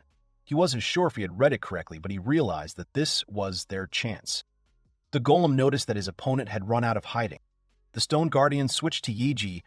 Rhea immediately shouted towards the master. Dust rose into the air, and out of this dust appeared a guy who was holding on to some part of the golem and shouting for him to get it. Yeji pressed the button, and it surprised Rhea and List. The golem switched off with words, saying that the human life signal had been confirmed, and it was possible to start disabling combat mode. The guy immediately exhaled, saying wearily that they were saved. He got down from the golem, and Rhea and Liston immediately ran towards him. They were already hugging him. And then the system alerted him that he had been summoned by her new master. Everyone turned around uncomprehendingly, and a girl began to appear out of nowhere. She looked like a doll, and it looked like she was transforming. A girl with short black hair bowed to the guy. She thanked him for waking her from her sleep. The guy looked at her actions in shock. With a stutter, he called her a golem. His companion was not happy that the unknown woman was paying attention to the guy. The guy was still looking at the girl with short black hair with surprise. The golem turned into a girl. He couldn't believe it. The black-haired girl introduced herself to them. Her name was Kazumi. She was one of the golems. Her task was to guard the first floor of the hot springs. The guy and his companions, namely the slug and the elf girl, were surprised. It was the first time they learned about hot springs. After a while, their loud cry of amazement sounded. Kazumi showed them a place with hot springs. The hot springs that were under the ruins. The floor was designed so that Mr. Casey could enjoy swimming here. The guy, having heard about Casey, wanted to ask the golem for information about an unknown person. That's why I turned to Kazumi. Kazumi explained that Casey was the one who created her for her. She was called a genius inventor, but she hated people. In order to overcome boredom, she created an underground facility, and they were created to protect this place. The guy realized that the inventor was an introvert. After learning about Casey, the guy asked the girl about the other golems. It turns out that they really were nearby. Based on Kazumi's knowledge, there were 4 other golems in this place that were her sisters. Each of them guarded a floor of an underground facility. In order for them to go further, it was necessary to defeat them. The guy felt weird about this news. However, he was glad that there were hot springs in this place. You can only swim in them, no more. The guy's companion wanted to know how to maintain a constant water temperature. She asked the golem that. Kazumi picked up the slime monster. Most of the machinery in this place was powered by magic derived from the human body. As long as the owner was near the floor with hot springs, all the machines would work as intended. The guy is already used to living in this world and now knows what to do. He made the right decision for himself, namely, to stop thinking deeply and not to think about something complicated. It was convenient for him to do so. The guy, having examined the floor, wanted to make this place his base. That is, a place where you can live and relax. Anyway, the shelter that was upstairs was temporary. Therefore, he wanted to use this place for himself. To live in peace, they need to have enough power to stand up to countries. So the girl knew that. In the end, they had to leave that shelter someday. He thought that the place they found looked very protected. The golems created by man were monstrously powerful. It will be faster to get one golem on your side than to gather 100 allies. But the guy didn't want to do what his companion wanted yet. He wanted to leave things as they were for now. The girl, who was a member of the elf race, understood his concern and fear about golems. So she changed the subject and wanted to go move their things to this place. Kazumi, having found out that she wanted to go outside, told her the way to get to the top. Slime is comfortably positioned on the golem. The guy was glad that Rhea agreed to stay here. He doubted that they could have found another place with such magnificent hot springs. He liked his current lifestyle. This peaceful and relaxed lifestyle won't get away from him that easily. Soon, they moved all their belongings inside the room. After a while, the guy put all the furniture and other small things in their places. It was time for him to go to the hot springs. The guy was blissfully enjoying swimming in a huge thermal water pool. After bathing in the hot springs, he received a massage from Kazumi. He lay in bliss while his body was kneaded by a girl. He liked the way Golem was massaging him. Because of her massage, his clogged muscles relaxed. He considered the girl a real professional in Thai massage. Because of this massage, he wanted it to never end. Kazumi's massage technique was great and was the best in the world for the guy. The girl was not surprised by her skill. 80% of her body was made for massage functions. The golems that her mistress Casey created are conducting their own examination. The guy, although still enjoying the massage, was surprised by it. The girl was so strong, even though only 20% of her functions were dedicated to battle. But the girl refuted his words. Of the remaining 20%, most were responsible for communication, with combat modules accounting for only 2%. The guy realized that it was better for him not to go up to other floors. While taking water treatments, he wanted to drink milk coffee. Kazumi accepted his request and asked him to wait a second. The guy was at a loss.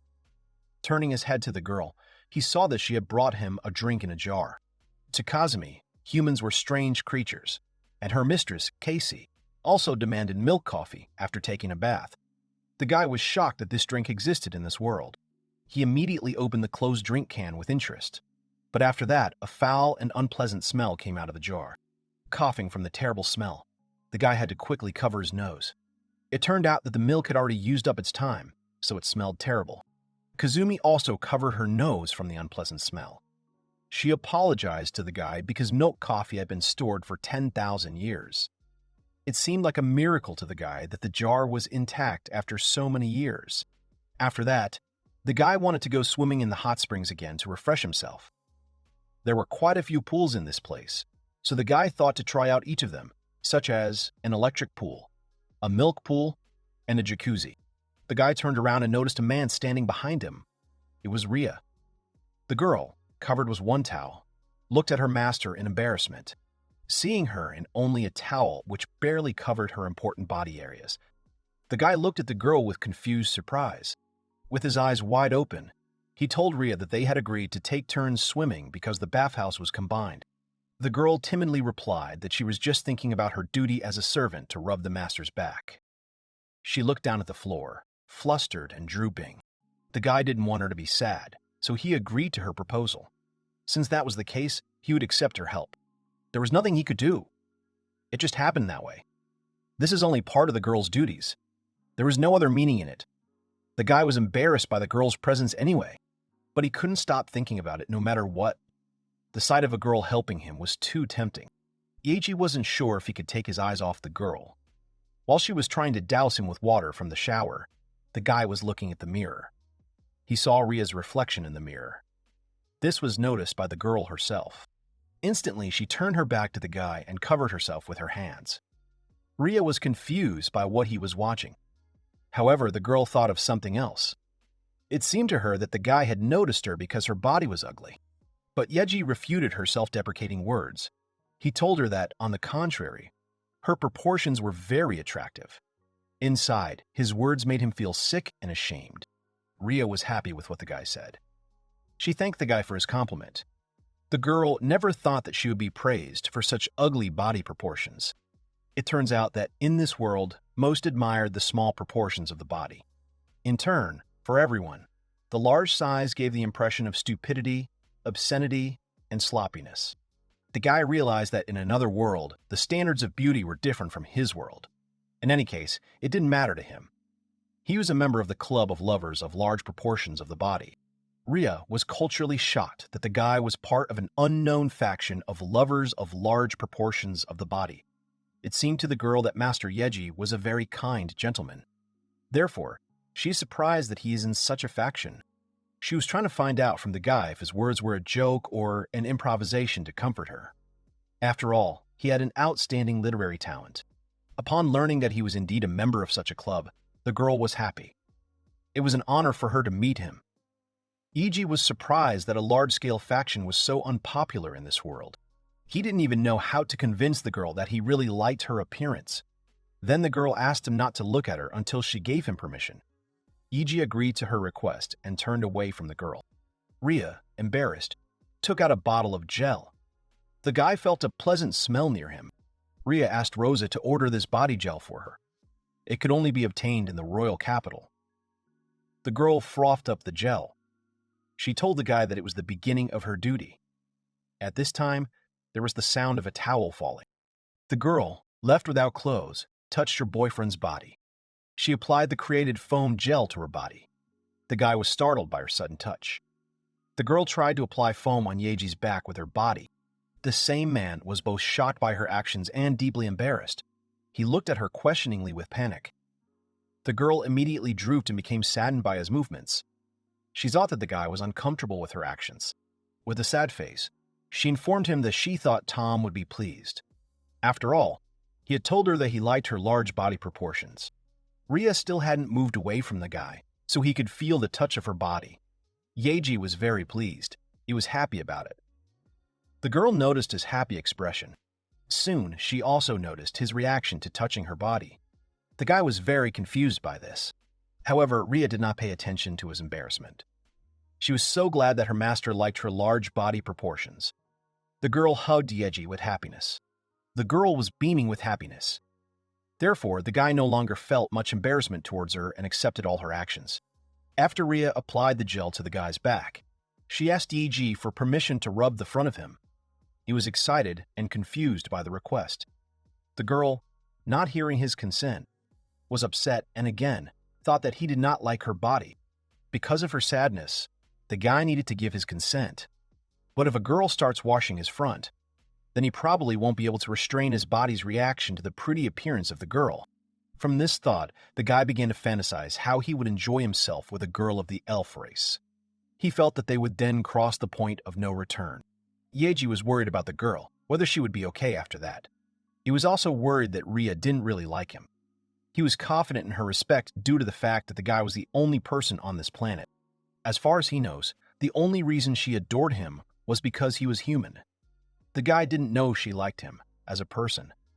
Yeji, having thought about it, did not have time to give an answer to her request. Suddenly, Slimy screamed in the bathhouse. A little girl appeared in the room and appeared to them. She looked swollen and swollen. Slimy was uncomfortable. The guy approached Slimy and looked at her excitedly. Her unusual appearance alarmed Yeji, who did not understand what was wrong with her. The girl was sick. The nausea was becoming unbearable, and she was vomiting. The guy could only jump away from Slimy. The girl got rid of the water. It turns out that she drank too much water from the bathroom in which he bathed. Yeji remembered that when he was drinking water from the river, before Slimy appeared. She felt his human strength and approached him. Ria picked Slimy up and carried her to her room. I should have helped the girl. The guy thanked her for her help. The girl, carrying Slimy, still hadn't recovered from the previous situation. She was ashamed and embarrassed for her actions, and she went to her room with a red face. After Ria left with Slimy, the guy went back to the pool and rested alone in it. Yaji saw Ria's face turn red. In the end, he realized for himself that it was impossible to do this with a girl. The guy felt both disappointment and relief. He joked in his mind that because of his uncertain actions, he would always be alone. While the others were in the hot springs, an incident was happening somewhere in the forest. The monster launched attack after attack at the girl. Her enemy asked the girl about the origin of her magic, which came from her body. He realized that the magic was exactly the same as that of the man, but the girl with the long black hair couldn't answer his questions. Breathing heavily, she tried to recover from his attacks. When the monster didn't get an answer, it only got angrier. Rosa was in great danger. Ria, Slimy, and Yeji went outside. The weather was fine outside. A group of 3 people enjoyed the walk. Suddenly, the guy heard someone's soft sigh from behind him. Curiously, he looked back in the direction of the sound. He saw only bushes with lush green foliage. Together with Raya, they removed the interfering foliage of the bushes with their hands. It turned out to be Rosetta. The girl with the long black hair was in a serious condition after being attacked by that monster. He was anxiously trying to find out if the girl was okay. Rosa woke up at his appearance and called out to him in a weak voice. After she called her master Yeji, the girl got hurt. Because of her actions, she had touched her wound again. The guy couldn't do anything, so Ria approached Rosetta, put her on her lap, and began her help. The girl used healing magic to heal Rose's wounds. The most serious one was healed, leaving only a scar. Rosetta hugged Ria tightly and thanked her for her rescue. The girl started rubbing her face against the elf's body, to which she only patted Rosa on the cheek, thereby stopping her obscene actions.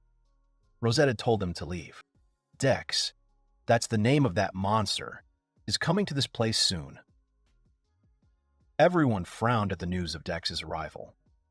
Yeji was surprised by this information. After all, this monster knew who the guy was. Yeji realized that he was in an unpleasant situation. Rosetta informed them that she had met Dex in the village of Markov, which was 10 meters away from this place. The monster wandered in search of the magical power of humans. Soon he will find them. The guy was taken aback by Rosetta's words. Dex was looking for the power of people. He didn't understand why the man wanted his power. But Ria interrupted him from his thoughts, and she called out to Yeji, who was lost in thought. The village of bears was in danger. After all, their village uses magic from Yeji's hair to restore it. It was likely that Dex would attack her. Yeji and Ria ran headlong to the location of the village. The guy hoped that the village would survive and his familiar villagers would be unharmed. However, as they approached the place where the village was located, they were greeted by a flickering flame that engulfed all the houses. The guy, breathing heavily from running for a long time, stared at the fire in horror. But suddenly, someone called out to him. It was a villager named Adai. Yeji knew him. Adai looked disheveled, and he could only sob with grief. Yeji approached the guy. He wanted to know his condition. The guy tearfully told him that he was fine. However, Mireille was abducted. Adai's tears did not stop flowing. The guy was overcome with immense grief from the loss of his village. A terribly big and strong animal man in the form of a cat attacked them. Yeji realized it was Dex. It was Mireille who absorbed the most human forces. That's why Dex kidnapped her. For the guy, the incident was unforgivable. The guy was angry that Dex had hurt so many innocent people. He clenched his fists so tightly in anger. Ria noticed the guy's condition. Yeji asked the guy about where he might be. Adai informed Tom that Dex was in the village church. He also threatened the guy. Therefore, the guy tearfully apologized to Yeji and tearfully begged him to save Mireille. He wanted the girl to remain unharmed. Yeji told Tom not to worry about it. He would save Mireille. He then ordered Adai to evacuate all residents from the village. Adai accepted his order. Yeji, moving away from the guy at a distance, looked at his trembling hand. To be honest, he was terrified. However, he was the only person in this world. He must escape from this place. The guy was trying to calm down the trembling of his body and calm down. Ria silently approached him. She gave the guy the ring. It wasn't just a ring, but a demon ring. Its effect is to weaken the magical powers. It will reduce the guy's strength by 1,000 times. The guy looked at her in disbelief. He did not understand why she had given him the artifact with the effect of reducing her powers. Ria explained to him that if the master uses all his strength, the continent will sink. The guy was surprised by this news. The girl continued to explain. In the case when the guy was wearing a ring, he could only remove the village. Iji was shocked that even with the ring, he could destroy an entire village. Of course, it would be better for Ria if he defeated Dex without using magic. The ring will be a safety net for the guy, in the worst case. Yeji confidently opened the doors to the church and went inside. Dex, noticing his presence, greeted him. The Beastman was expecting a guy. He was looking forward to Yeji's appearance. Saliva dripped from Dex's chin, and he could smell the man's magic. Suddenly, someone called out to Yeji. It was Rhea. The girl was tied to a cross. She looked at the guy with relief and joy. Yeji examined the girl from afar for damage. Fortunately, the girl was unharmed. Enthusiastically, the guy reassured the frightened girl and told her that they would save her. Rhea calmed down after hearing his words. She looked with awe at the guy who came to her rescue.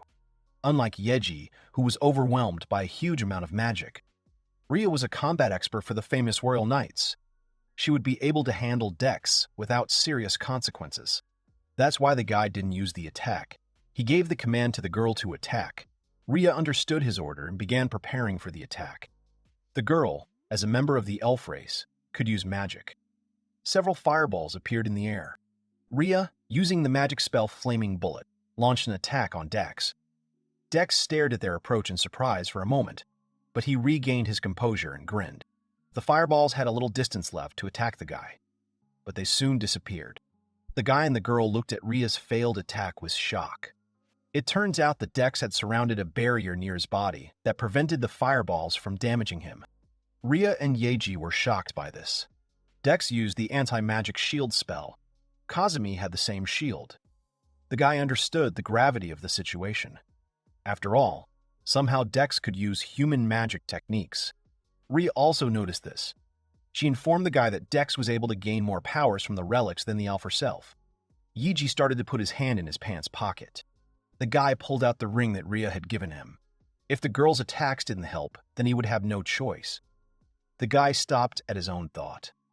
He was looking at the ring that was on his palm. He didn't want to use it. Yeji calmly called out to the girl standing next to him.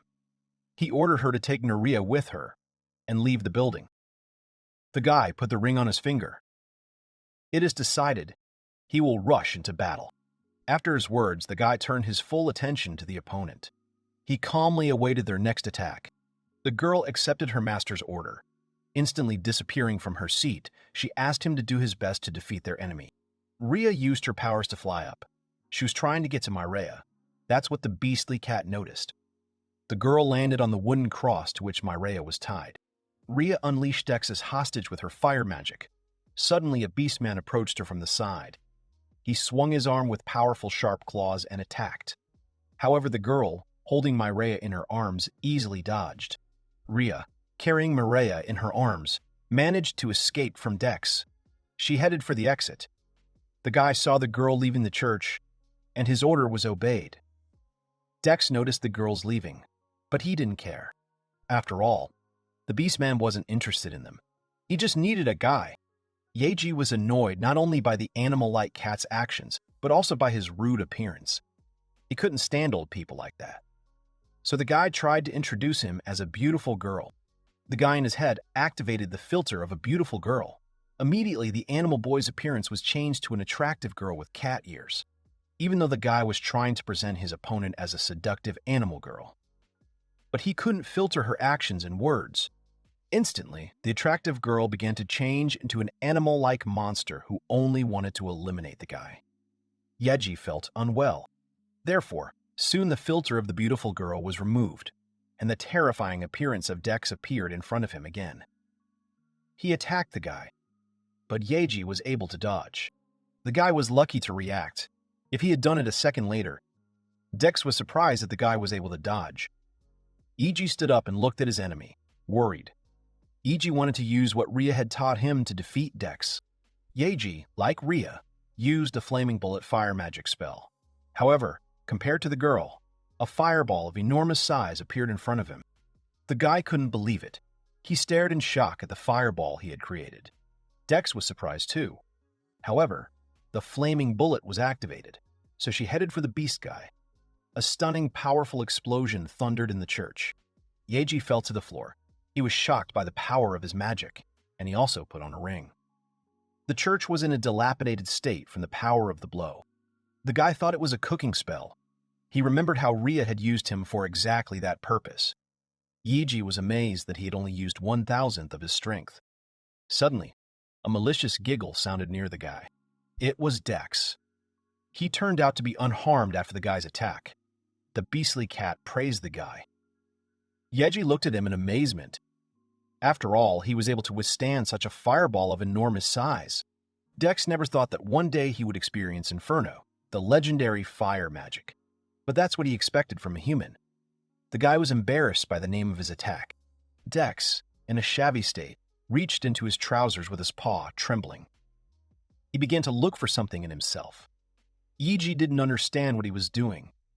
Although the monster didn't want to use it, it left him no choice. Soon Dex took out a bottle of pills. With trembling hands, Dex poured the entire contents of the vial into his mouth. The enemy's entire body began to enlarge. Yeji was left staring wide-eyed at everything that was happening. Dropping to his paws, the huge animal-like cat approached the agitated guy. He was still shocked by what had happened recently. He thought Dex wanted to start a great monster war. The guy tried to use magic again. Without changing the magic spell, he attacked his opponent with a flaming bullet. The fireball approached his enemy, and explosions rang out again in the vicinity. However, although the guy did not miss, but Dex was not damaged, Yeji attacked with the flaming bullet magic spell again. But to his surprise, the ring couldn't stand his strength and broke apart.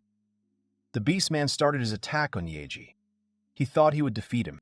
Pinning the guy with his paw, Dex tried to dig his claws into the fragile human body. Yeji realized that he was in a difficult situation. The guy remembered Ria and Slimy, who were waiting for him. He was annoyed because he had finally found the perfect place to live. Dex was surprised to notice that he would not be able to squeeze his paw and get his prey. He began to squeeze with effort. The Beastman wanted to deal with the guy already. However, at the same moment, Yeji, using his full strength, hit his opponent back, causing him to fly up a long distance. The guy didn't want to lose only the perfect place he had found in his company. Because of his punch, the guy flew into the air.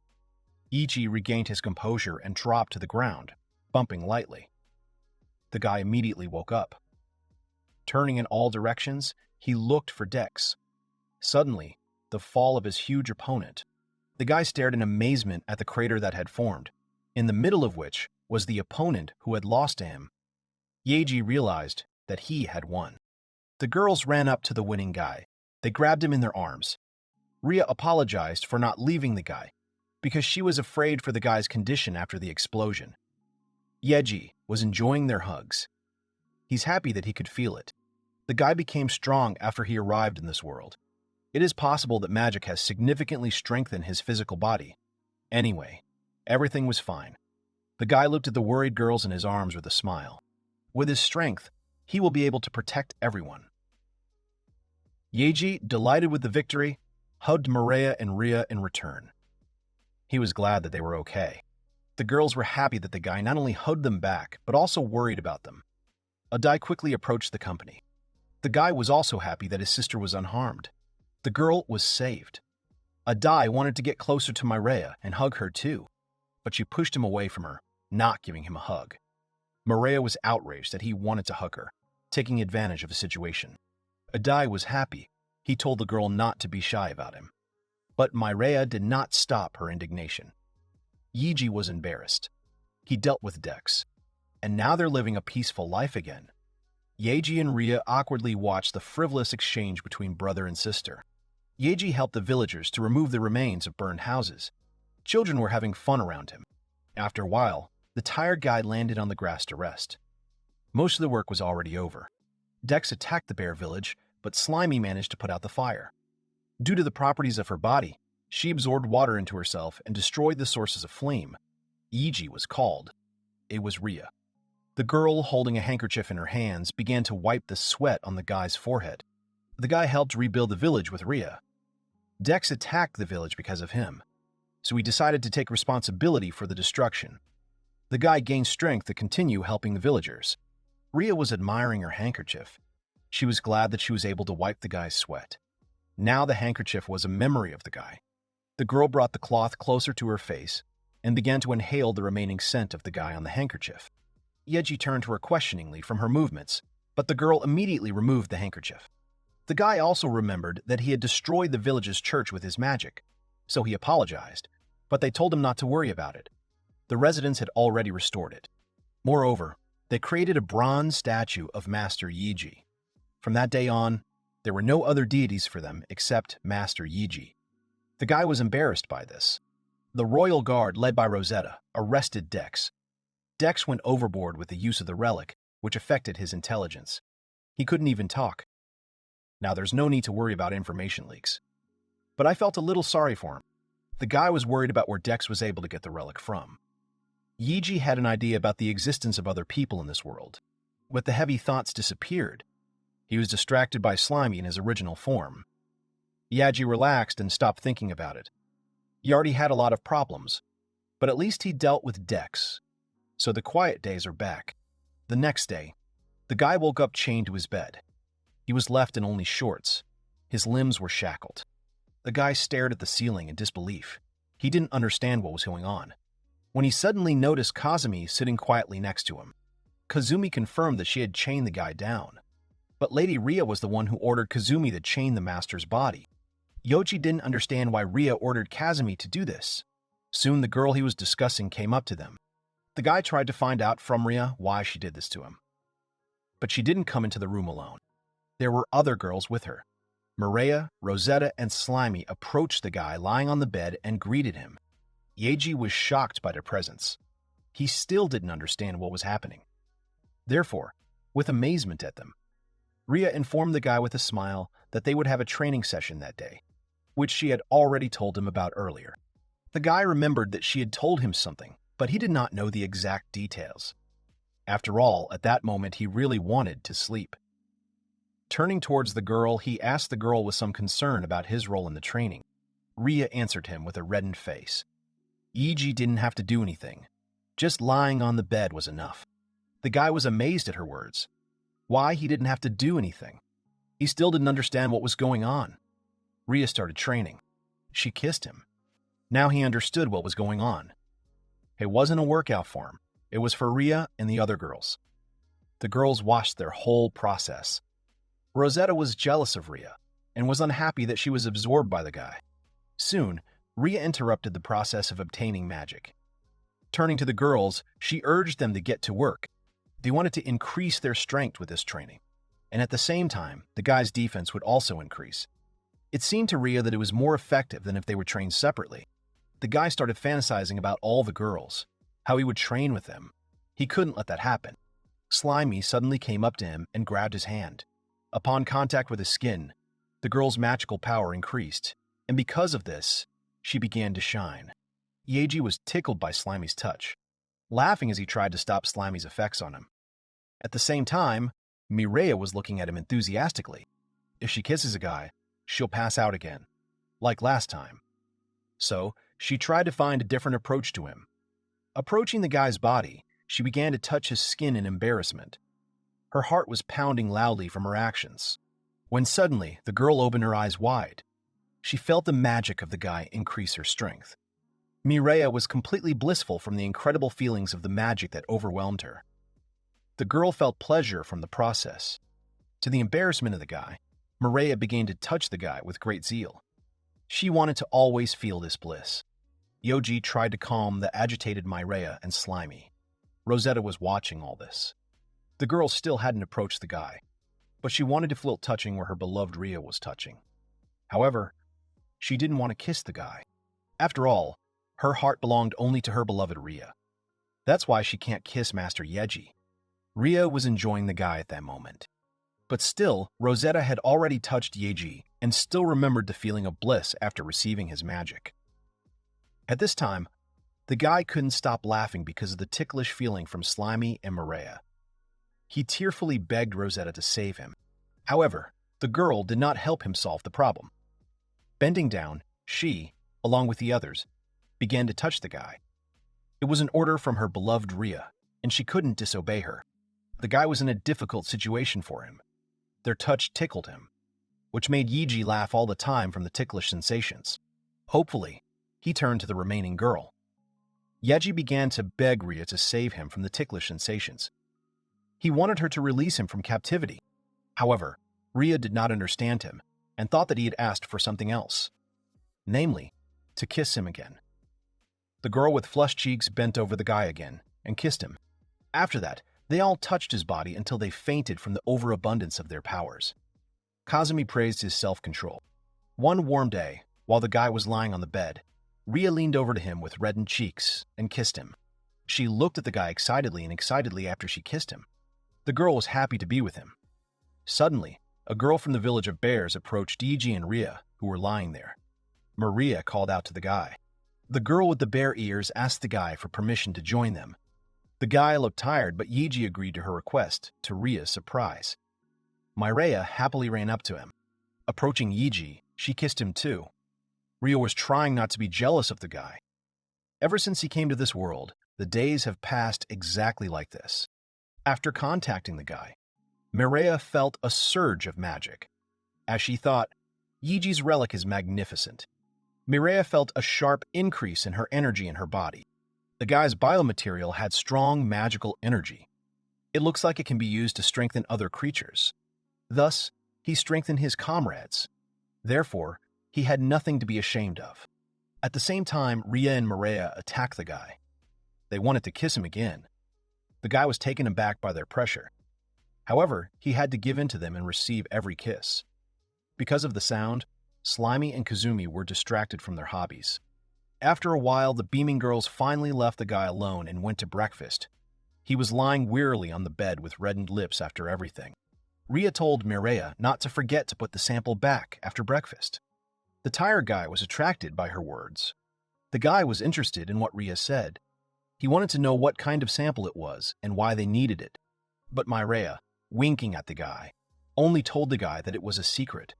Soon the girls left, leaving the perplexed guy. After breakfast, the guy lay back on the bed. For him, the best moment was to go back to sleep. Mireia's food was delicious. The guy could sleep whenever he ate such delicious food. When he was an ordinary office worker, he never imagined that something like this would happen to him. Suddenly, someone called out to him. It was Mireia. She wanted to go into the guy's room. When he found out that it was Mireia, he allowed her to enter. The girl opened the door without entering the room. She turned to her companion. Ria reluctantly refused to enter the room. Ria shyly entered the guy's room. The girl was dressed in a short and revealing maid outfit. The guy looked at Ria admiringly. She was amazing in this outfit. Mireia told him that she would sell this costume at the market in the capital next week. It was her new design. The guy really liked this outfit. Namely, the area between the skirt and stockings looks simply amazing. Even if everyone considers him a renegade, he will be part of the faction of lovers of short skirts. The guy was inspired by the girl's appearance. Slimy's voice distracted him from his feelings. She tugged on Yiji's sleeve to get his attention. It turns out that the girl was also dressed in a maid costume. The guy bent over Slimy, stroked her head, and praised the girl. Slimy was glad of that. Although the maid costumes were cute, what kind of people would buy such a thing? Suddenly, the guy noticed a girl huddled in a corner. She turned her back on everyone and hid. Because of this, Mireia became agitated. Ria, with a reddened face, could not believe that she was wearing such a popular and beautiful dress. The guy realized that Ria had never worn such clothes before. Moreover, her proportions were unpopular in this world. Therefore, the guy praised the girl, telling her that this dress suits her perfectly. The girl looked cute in it. Ria, hearing his praise, stopped worrying for a minute. The girl was absorbed in the fact that she was cute in this outfit. Therefore, turning to Mireia, Ria enthusiastically tried to buy a maid costume from her. The girl wanted to give all the gold she had accumulated, if only she would sell her a dress. After all, she was attractive to Yeji in it. Mireia was shocked by her actions. She couldn't accept that much money. The guy thought that the girl just really liked the dress. After a while, Ria and Yeji were in the pool. A girl was rubbing the back of a guy lying on a soft mattress. The guy lay relaxed and enjoyed the girl's actions. He was very comfortable. She was glad of it. He ate delicious food, slept at his leisure, and was also helped with bathing. The guy knew that it was a luxury for him. However, something had happened recently that he was unhappy about. Ria noticed the guy's changed expression and asked him what had happened to him. He confessed to her that he had been feeling a certain dissatisfaction lately, making her think. She thought that Yeji was not satisfied in the love plan, namely in promoting their relationship. Therefore, the girl touched her towel, opened it, and happily showed her body to Yeji. But the guy found the answer to his problem. In fact, he didn't have enough adventures in his life. The girl, hearing his words, realized that she was mistaken. Covering herself, she asked the guy about his words. Yeji told her that he wasn't complaining about his life. However, what he meant was that after he entered another world, he wanted to see a lot of new places. But it wasn't such a good idea. After all, if someone finds out that the guy was a human, then he will have big problems. Ria, noticing the guy's mood, suggested that he go to the market in the capital next week. Yeji wanted to see Maria's store. Therefore, if they find a way to hide the guy's hair and disguise Ria, it will be possible. The guy apologized for his selfish thoughts. However, the girl was not unhappy with his request. It was her duty to fulfill the wishes of the guy. Therefore, Ria wanted to get started as soon as possible in order to fulfill the guy's wish. The day of visiting the capital has arrived. On the street, the guy said goodbye to Kazumi and Slimy. They stayed at home. The guy and Ria went to the slope. Arriving at the place, they just stood and waited. Ria has prepared everything necessary for the adventure. The guy should like the surprise. Yeji was standing on the slope, waiting for their transport to arrive at the capital. A huge airship hovered above the heads of the girl and the guy in the high blue sky. The guy was amazed by the sudden appearance of the airship. The guy was looking up at the airship. He froze with his mouth open and his eyes wide in surprise. Suddenly, he noticed a black dot near the airship, but the dot turned into a creature. It turns out that someone jumped off. It was Rosetta. A girl with long black hair falling down smiled brightly when she saw Ria next to the guy. Yeji was stunned by Rosetta's unexpected appearance. With his mouth wide open, he stared at the falling girl. Ria was looking at the girl with annoyance. Rosetta, still falling through the air, was already a short distance away from Yeji and Ria. Rosé joyfully called out to her beloved sister. Approaching the cliff, Rosetta demonstrated a graceful landing near them. After descending from the sky, the girl immediately began hugging her sworn sister. But she didn't get a hug back from Ria, who was annoyed by her clinginess. The guy was surprised by Rosetta's rapid movements because she had landed only a second ago. Ria pushed the girl away from her. A girl with black hair with a huge smile told Ria and Yaji to get on the airship. The guy didn't understand how they could get on the airship. After all, the airship was high in the sky. Rosetta told him not to worry about it and to leave the problem to her. The girl waved 2 fingers and used magic. The swirling wind at the guy's feet made Yeji rise and soar into the air. The guy could only cry out in surprise at the sudden upward rush. Yeji didn't understand what had happened. Rosetta answered the guy's question. It's air magic. She used it to lift and descend. After hearing the explanation, the guy realized that air magic was quite convenient for moving in space. Ria also said that if he had used this magic, Yeji would have lifted the entire continent to the stars. But the guy didn't know how to use this spell. Soon, they arrived at the airship and were able to enter inside. The guy found out that thanks to Rosetta, they were able to use the airship. After all, her family was one of the most influential in the capital. Yeji assumed that Rosetta was a young lady of aristocratic origin. He was wondering why the girl became a royal knight. Suddenly, Rosetta called out to the guy. The girl wanted to give Tom the prepared clothes, which he asked to prepare. They needed to change their clothes as they would be arriving in the capital soon. The guy was curious about Rosetta's situation, but he wanted to think about it later. They finally arrived in the capital. It's time for fun. The airship stopped at the Arvani mansions. The guy thanked Rosetta for a pleasant trip. The girl accepted his gratitude. She told him that she had received an order from the management. Therefore, she won't be able to go with them. Rosa hoped that they would like the capital. The guy and the girl were outside. They changed their clothes to hide their identities. Yeji hid his hair with a hat. Ria wore sunglasses and a hat to hide her identity. Walking down the street, The guy looked admiringly into the distance. An amazing, beautiful view was waiting for him ahead. Yeji saw the royal capital for the first time. Not only the architecture of the city was admirable, but also the lively appearance of the market attracted. Representatives of different races were in the royal capital. The guy, looking at them, realized that this was a world in which people simply did not exist. He needs to be careful. Ria started searching for something in her bag. She wanted to give something to the guy. It turned out to be a cloth bag filled to the brim with money. The guy, seeing a large amount of money, opened his eyes in surprise. The girl did not understand his shock. It wasn't like that for Yeji. The guy was stunned by the amount of money. He didn't know where the girl got it from. Ria informed him that most of the money in the bag was tribute, which was collected from the inhabitants of the village of bears. Their village was under the control of Yeji.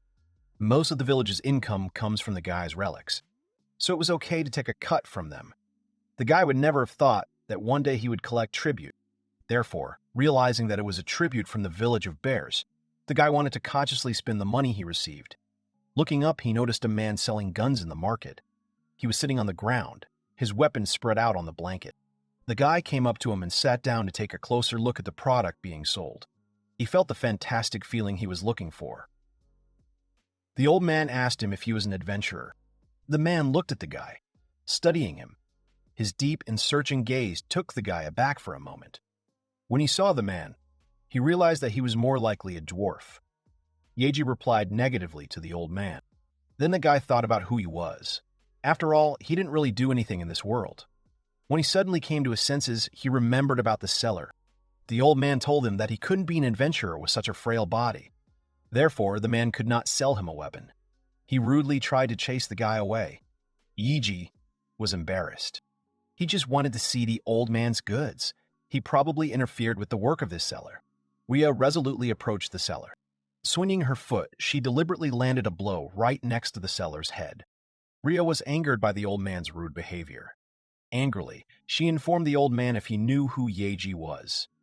He belonged to the oldest and strongest race. However, the girl did not have time to finish, as the guy covered her mouth with his hand. Yeji, holding the angry girl, told the salesman to just ignore them. After a while, having calmed down, Ria apologized to the guy.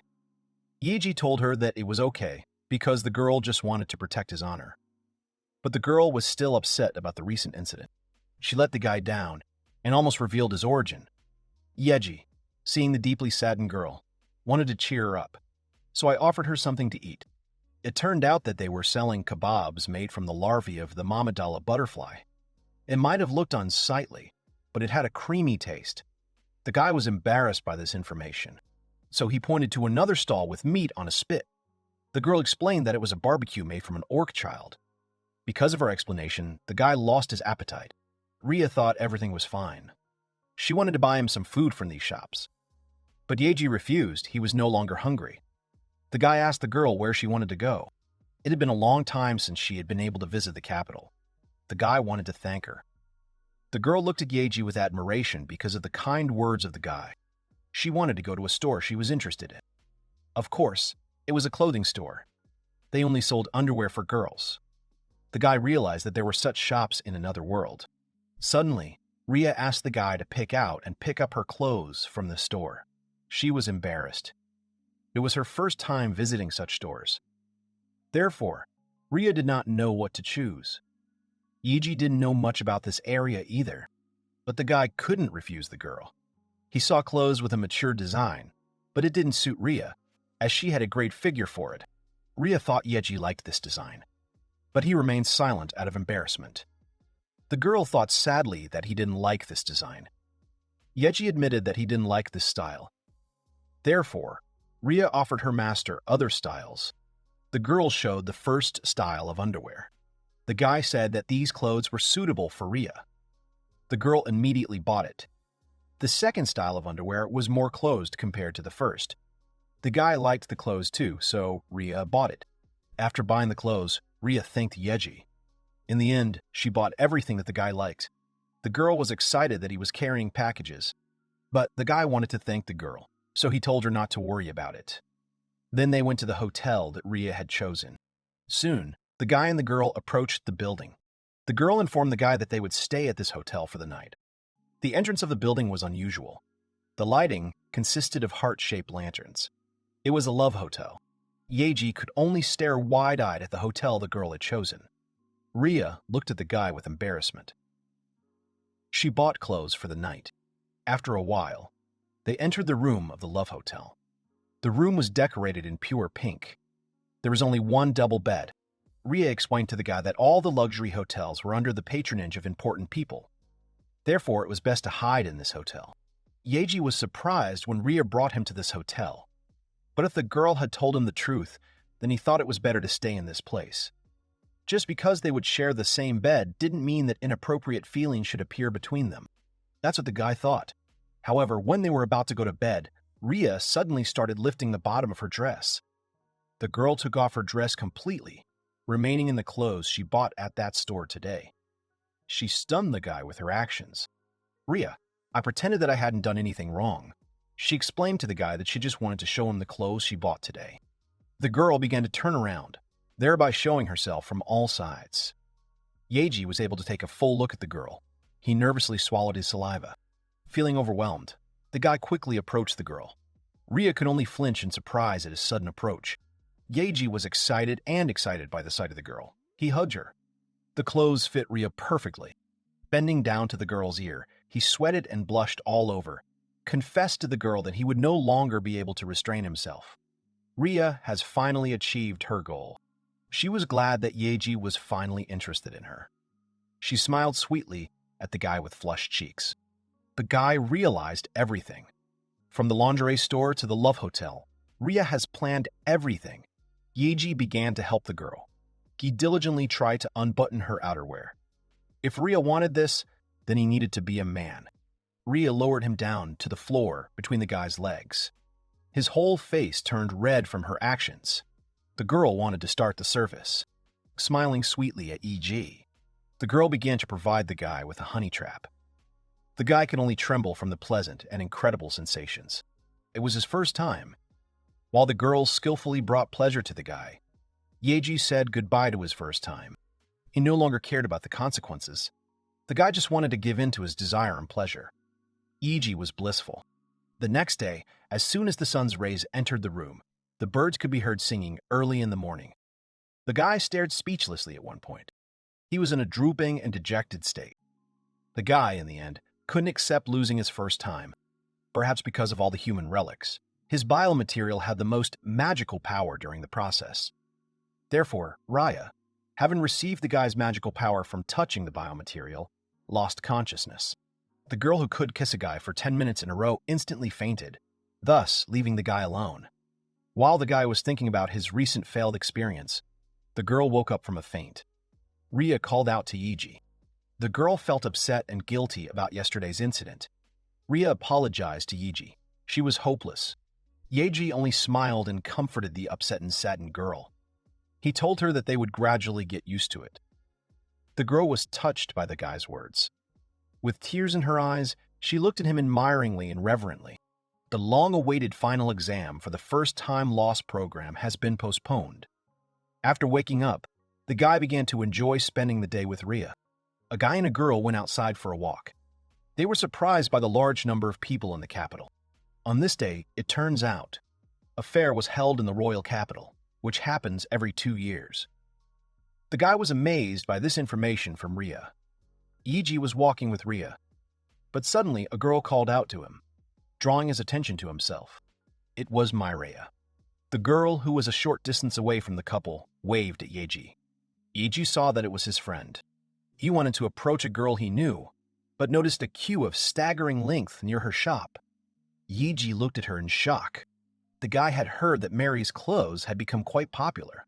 However, he didn't think that there would be so many people. Mireya told Tom that there are many brands more popular than her. Experienced couturiers from all over the kingdom gathered here on this day. Mireya wanted to contribute to this fair.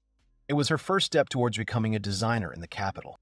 Yeji noticed that Mireya seemed to be doing her best. The guy and the girl saw the maid costume that Slimy and Ria were wearing. Mireya thanked Ria. Because of her, this outfit was selling well. This outfit has become popular among many girls, although the baby sizes didn't sell as well as she expected. Iji thought he would be worried about this world if they were selling well. Suddenly, an unknown man rudely called out to the seller. The unknown man, after his rude call, pushed the guy painfully with his shoulder, forcing Yeji to step aside a bit. The man looked at them arrogantly. He asked me to sell all the baby-size outfit sets that were in the store. Mireia and the girl selling Mireia's clothes felt uncomfortable. The man burst into their room without waiting in line. Therefore, the girl wanted to solve this problem. But the man, not listening to her words, just shouted at her, calling her rude names.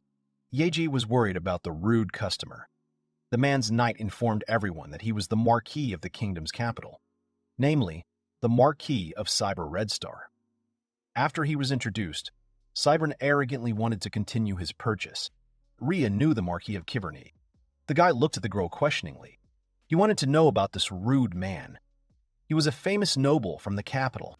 It was rumored that he kidnapped commoners on a whim and laughed at them. Cyber was a bad person who abused his power. Iji was just horrified by this information. He was angry, but in order not to endanger his comrades, he couldn't interfere with the Marquis's interest. Mireia was anxiously and cautiously putting the Marquis's purchases into a bag. Cyber was attracted to the girl. Therefore, the man grabbed her by the hand and pulled the frightened girl to him. Iji and Ria were shocked by his actions. The guy and the girl immediately became tense from the situation. The Marquis, pulling the girl to him, began to brazenly examine her with his obscene gaze. Upon his close inspection, he appreciated the beauty of Mireia. Cybern liked her. Therefore, he wanted to take possession of her. The man informed the frightened girl that she would become his from that moment on. After he told the girl that she would become his property, Cyber Red Star brought Mireia closer to him and began to brazenly and shamelessly touch her. The girl started crying from fear and fright. She wanted to be free of the man's touch. Yeji, seeing the frightened girl, was angry. He wanted to save her from the Marquis, but Ria's hand stopped him. Ria told the guy that she would take care of the situation. Yeji better stay behind so as not to reveal his identity. The girl did not have the same blush on her cheeks. Ria was tense all over, and she looked at Cyberman with angry and gloomy eyes. The guy, seeing such a condition in a girl for the first time, was taken aback. However, when he came to his senses, he faded into the background, as Ria told him. Ria ordered Tom to let Mireia go and not touch her. However, the latter, without stopping his actions, was surprised by the audacity of the girl who appeared in front of him. Seeing that Marquis Red Star didn't let Mireia go, Ria repeated her words once more. That only made Cyber angry. He was angry that some unknown girl was ordering him around. Pulling out his sword completely, the man swung it at the girl. He wanted to show her her place. However, she dodged his attack. The girl dodged and began to take off her glasses and hat. All the things hiding her identity were thrown aside. After she took off her glasses and hat, the Marquis looked at the girl in front of him with shock. The man was familiar with this girl. With horror and shock, he uttered her name. It was the demon warrior Raya. The girl glared at him angrily. Yeji saw everything that was happening, as the Marquis became worried after recognizing Ria. The guy was worried that the man could recognize Ria, but soon he was attracted by a whisper near him. The girl standing next to the guy said the name Ria. Many in the crowd began to discuss Ria admiringly. Ria was the youngest woman in history to command the Royal Knights. She was more popular than Yeji thought. The Marquis, seeing the excited crowd at the girl's appearance, was angry. Even if she was a knight, she is still the daughter of a commoner. A girl can't stand up to him, the Marquis. Therefore, the angry Cyber ordered his knights to teach the girl a lesson. His subordinates immediately accepted the man's order and began to move towards Ria. One of them swung his sword and tried to attack the girl. However, she disappeared instantly. Surprised, the guy started looking for her. Ria won't even have to use the power that Yeji gave her. The girl flew up with the help of magic and appeared to the surprise of the knight on his sword. The girl looked at her opponent with a gloomy look. She told his subordinates not to get upset. They were just serving the wrong master. After her words, the girl instantly jumped with the help of a support in the form of a sword. She knocked out the knight with a swing of her foot. After defeating him, Ria turned her attention to the Marquis' other subordinates. She was rushing towards them. With quick strokes, she instantly overpowered all of the man's subordinates. The Marquis of Quipern was left alone in front of Rhea. The man still believed in the power of his status. Panicking, he tried to order the girl to obey him. However, Rhea only silently looked at the Marquis with her gloomy and serious gaze. Although the man was scared of Rhea, he was still trying to subdue her. The Marquis, enraged, lost his fear of the girl. He verbally attacked her, threatening that the whole world would be against Rhea. But it didn't matter to her. From the very beginning, Rhea decided that she would always follow her master Yeji. The girl was confident in her decision, so she was ready for it. The Marquis of Cyber realized that his threats did not work against the girl. Now that he realized his position, he was afraid of her. The man tried to defend himself with his friend, Kazul, the commander of the Royal Knights. But the girl had already launched an attack. Cyber wanted to get out of the situation. He threatened the girl again. If she attacks him, then with the help of his friend, he will change her position as a knight.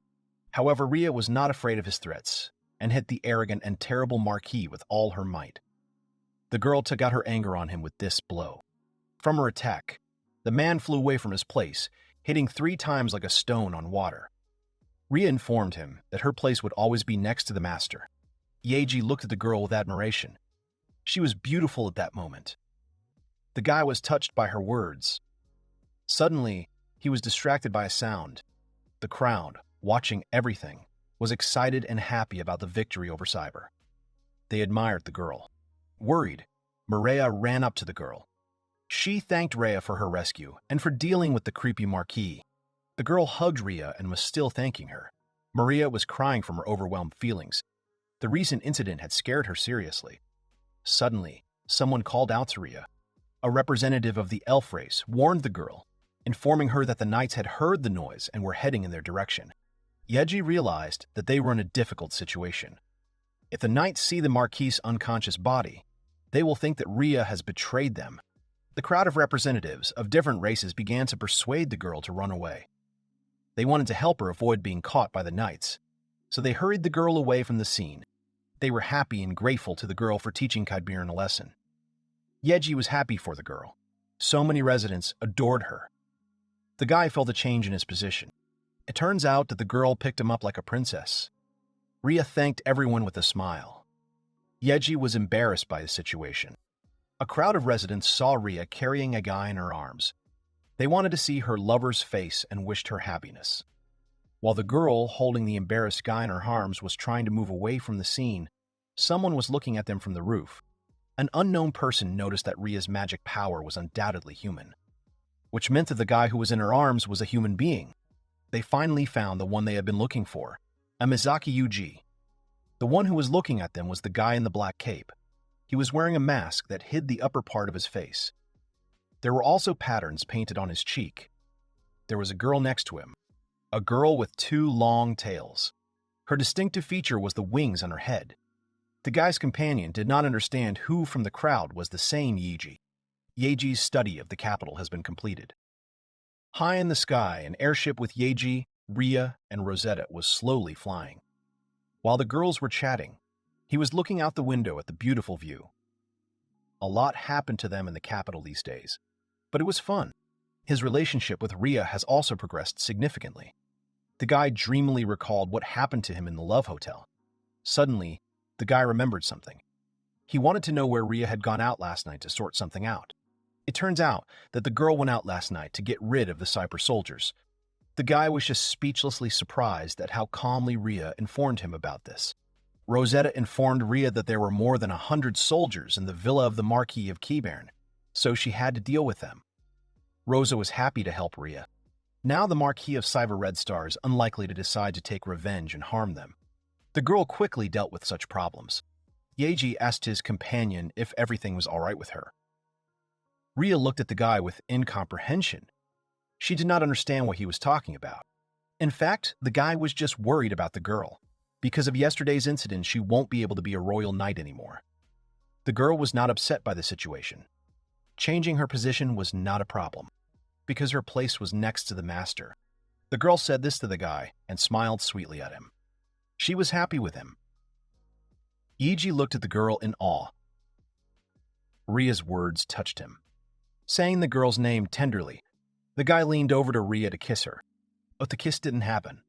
They were stopped by Rosetta's presence. She glared at the guy and the girl with her sullen gaze.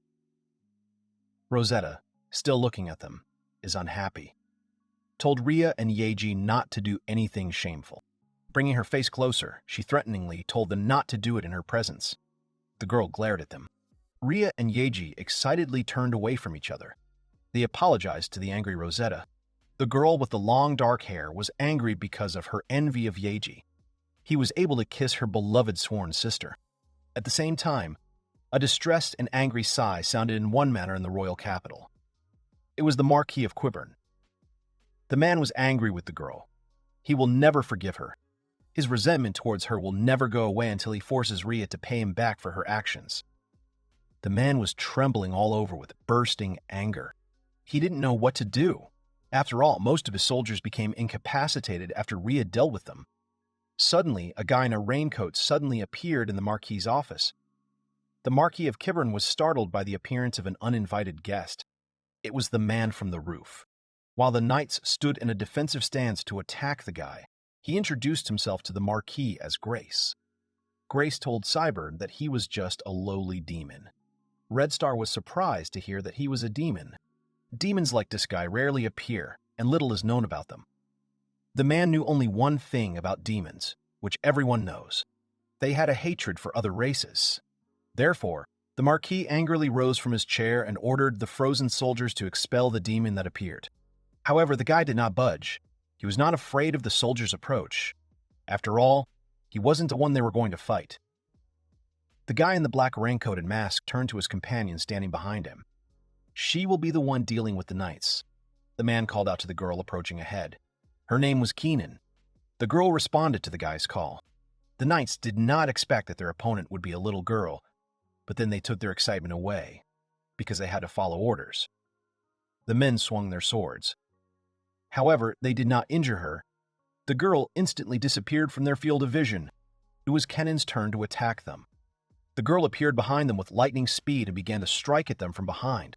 Kanan attacked the knights, sending her opponents flying several meters away.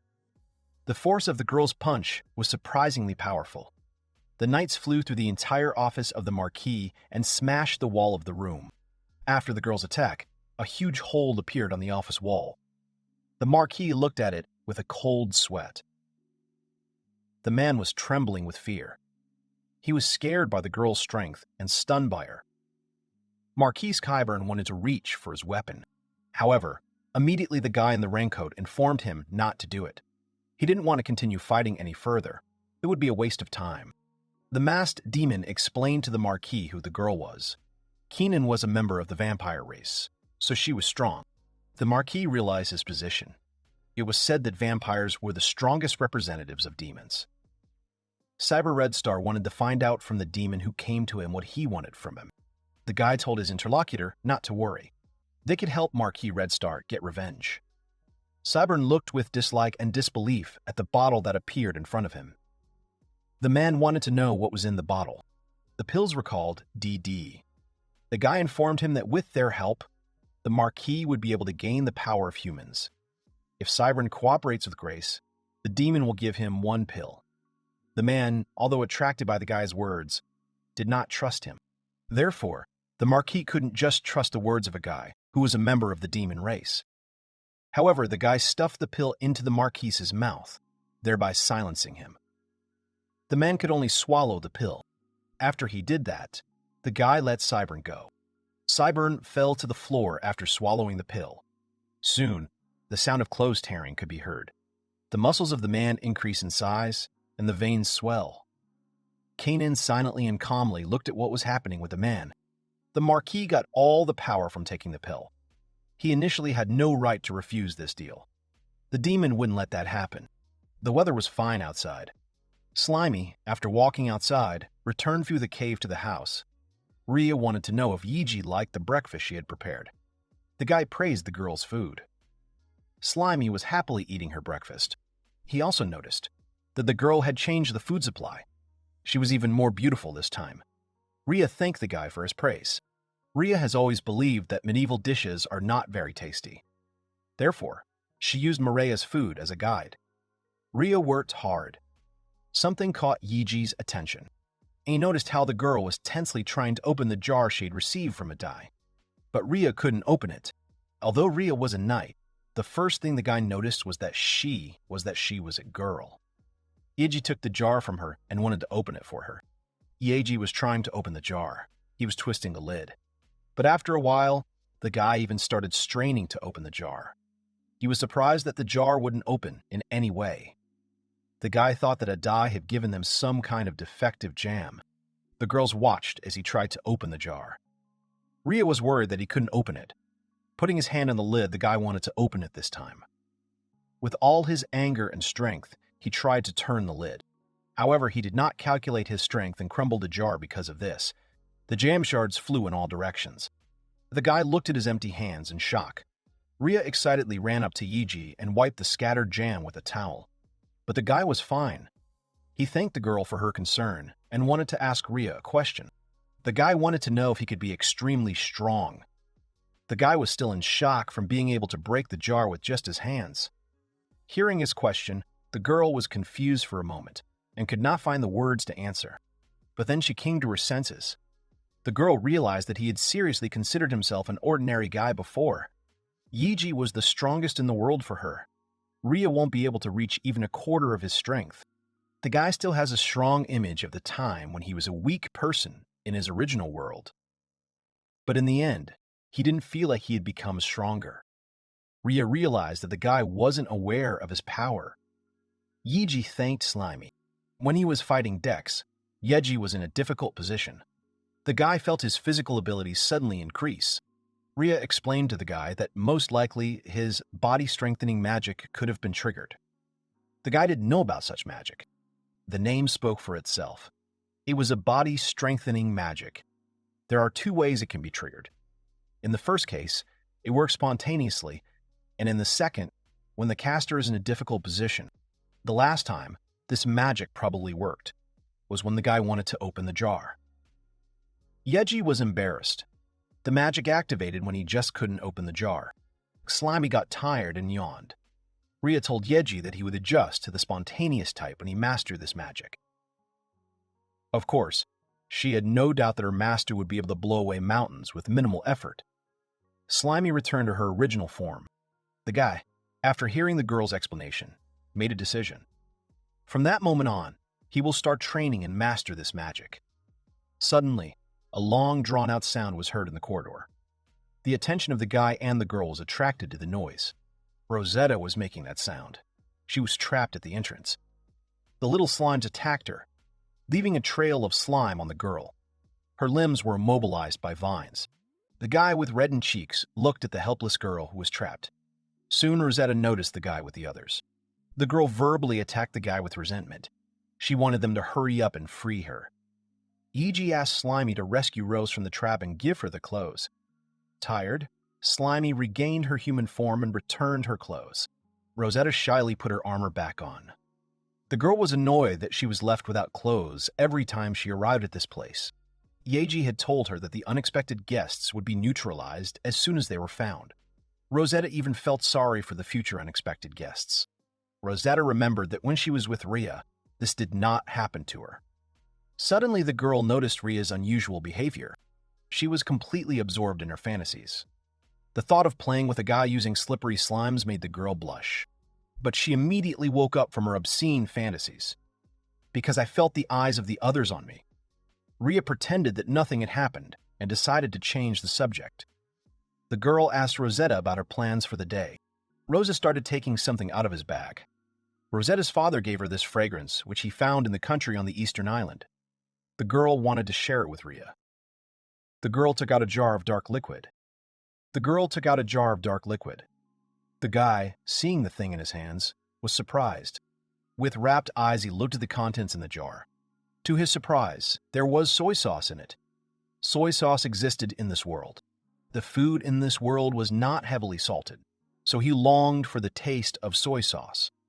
Seeing Rosetta's happy face, Ria accepted Rosetta's gift and thanked the girl. Then the guy and Rosetta went outside. The girl was conducting a magic training. He was serious about mastering his power. The guy was looking forward to today's lunch. Lunch soon arrived. There was already a dish made with soy sauce on the table. Rosetta and Yeji looked at the dish with admiration and impatience.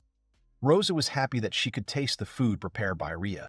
Ria made a dish of vegetables from the bear village and fried foods from the smaller orcs. Yeji and Rosetta happily started eating.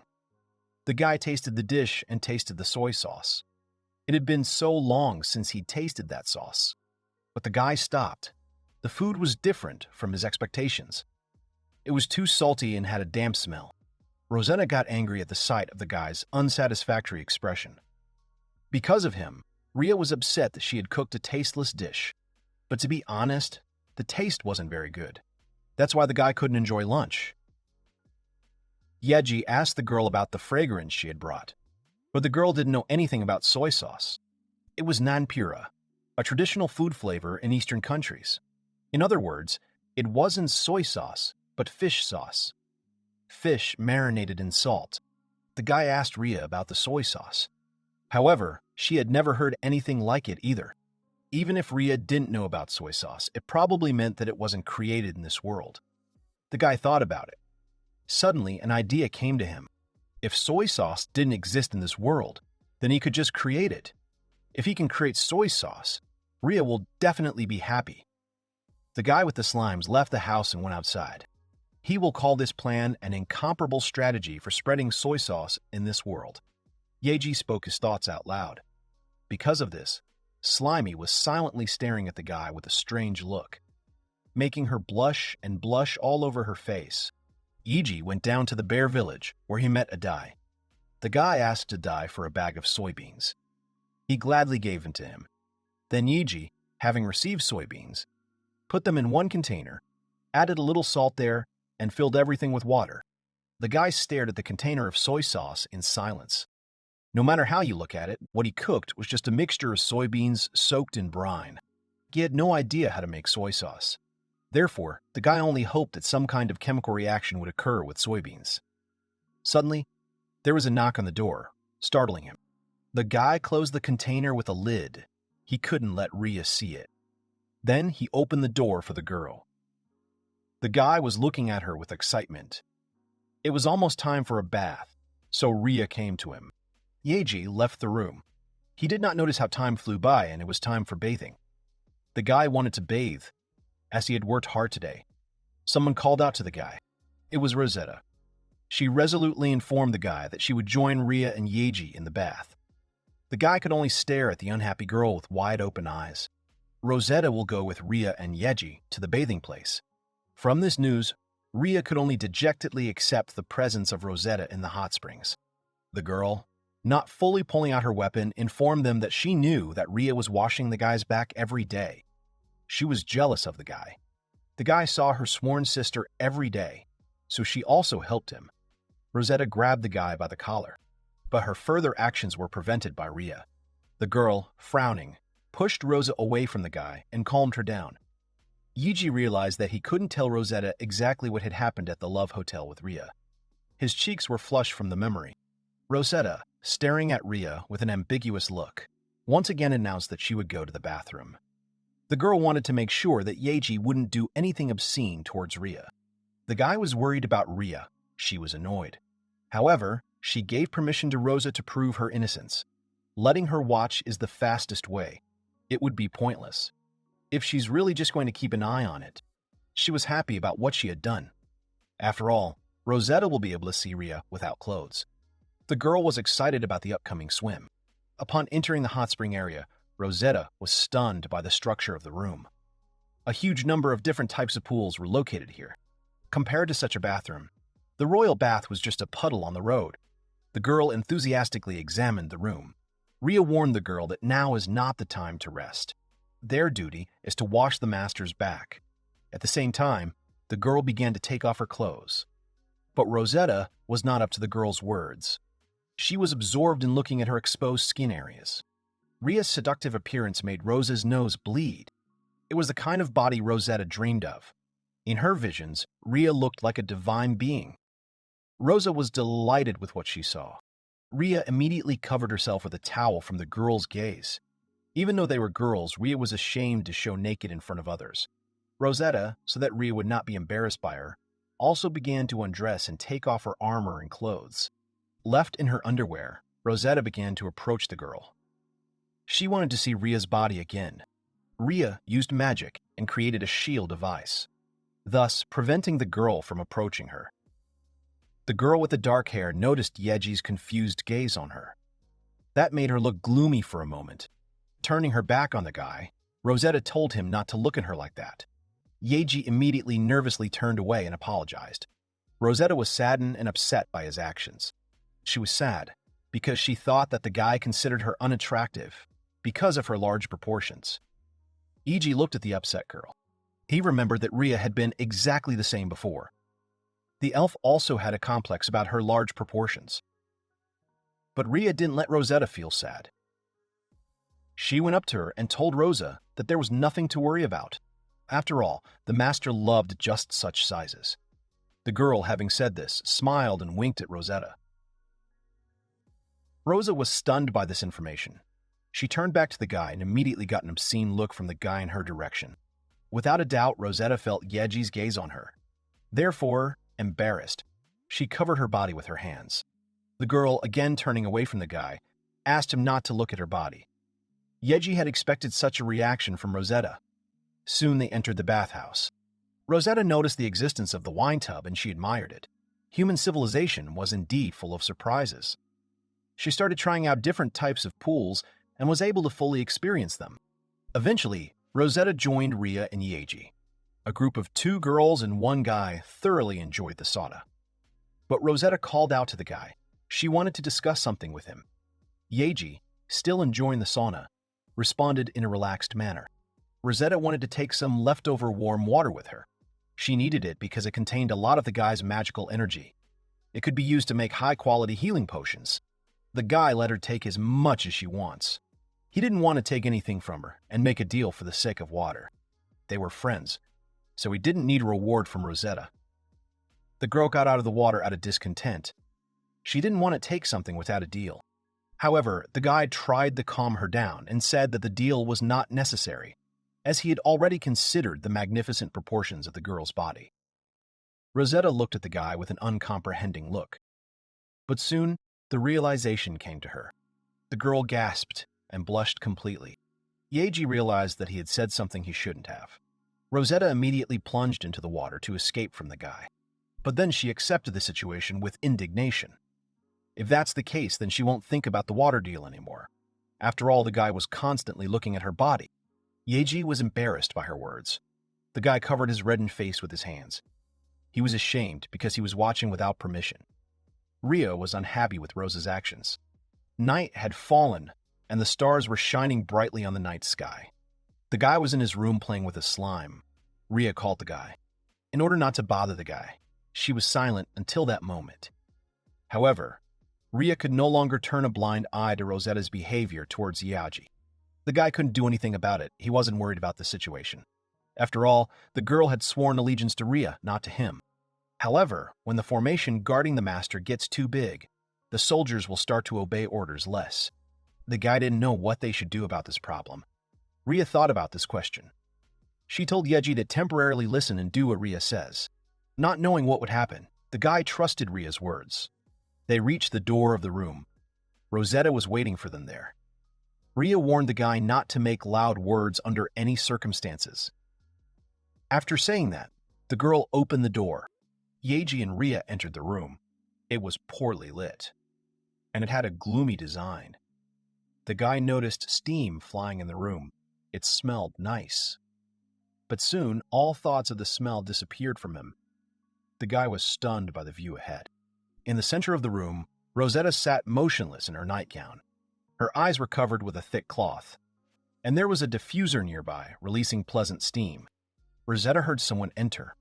She called Ria and called her mean. The girl, fidgeting in her chair, couldn't take it anymore, so she impatiently urged the girl on, so that she could have fun with her and have a good time enjoying Rosetta. Rosa is sitting on a chair with her eyes and hands blindfolded, telling her sister to hurry up because she can't resist anymore. Ria stands behind Yoji Amazaki and tells her sister that she is ready. Ria tells her with a grin not to worry, because from now on, she will give her a lot of love. Yoji Yamazaki thinks, looking at her, what a scary face she has. Ria starts whispering to Yoji Yamazaki. She asks him to kiss a rose, and he asks in surprise if it really sounds dangerous in such a situation. Meanwhile, Rosa keeps asking her sister to hurry up. Ria pushes Yoji Yamazaki and whispers that she will take full responsibility for the consequences. This method is the only way for her to give in to him. Rosa sits and trembles with anticipation. Yoji Yamazaki comes over and thinks, since it's Ria, she's probably already thought it all out, so he believes her. He bends down to her and feels her lips sucking him in with great force that he slides towards her and eventually touches her. Rosa thanks me several times. She says it feels so good inside her sister. She gets hot. Yoji Yamazaki has already realized that it's all because of the fragrance. They repeat the process. Yoji Yamazaki thinks it's an immoral game. Then Ria comes up to them and says that the time has come. She removes the blindfold from her. Both Yoji Yamazaki and Rosa scream in shock at seeing each other in front of them. Rosa starts screaming at her sister that it's mean. Why did she treat her so cruelly? Yoji Yamazaki stands there and still feels guilty about it, which is already painful in his chest. Ria tells her in a serious tone that it's for her own good. Rosa doesn't understand and raises her tear-stained eyes. Ria says she can't rely on her alone to serve the master. The time has come when she has to end this. There is a bitter silence. Rosa lowers her gaze. Yoji Yamazaki reflects that this is the whip of love from Ria. This is some kind of forced method. Ria asks Rose to understand that her master has already taken her heart. Not her, she wanted a kiss from her master. Rose starts to tremble, trying not to cry. Rose shakes her head and shouts that she refuses because she only loves her sister. Then she stops abruptly, realizing something. She says with burning eyes that this is a test. Her sister is testing her love for her. So don't let her worry. She's got it all figured out. Ria swallowed. Ria turns to Yoji Yamazaki and asks if he can kiss her again. If words have an effect on her, then it's useless. Yoji Yamazaki approaches, takes off her blindfold and says it won't work. Ria looks at him questioningly. Yoji Yamazaki apologizes to Ria and says that, in his opinion, Rosa will not change her mind even after all this. He says he thinks it's up to her to choose who she falls in love with. When Rosa hears these words, she begins to blush.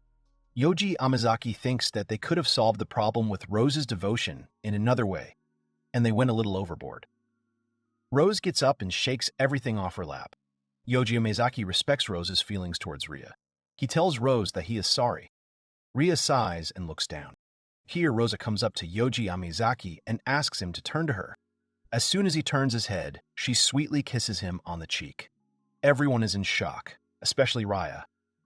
Yoji Yamazaki stands with a red face. Rose tells him that from now on he can call her Rose.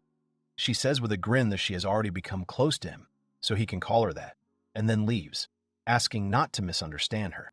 She believes that men are rude, cruel, and can only think with their lower bodies, the worst creatures that exist, but in her opinion, Yoji Yamazaki is not like that.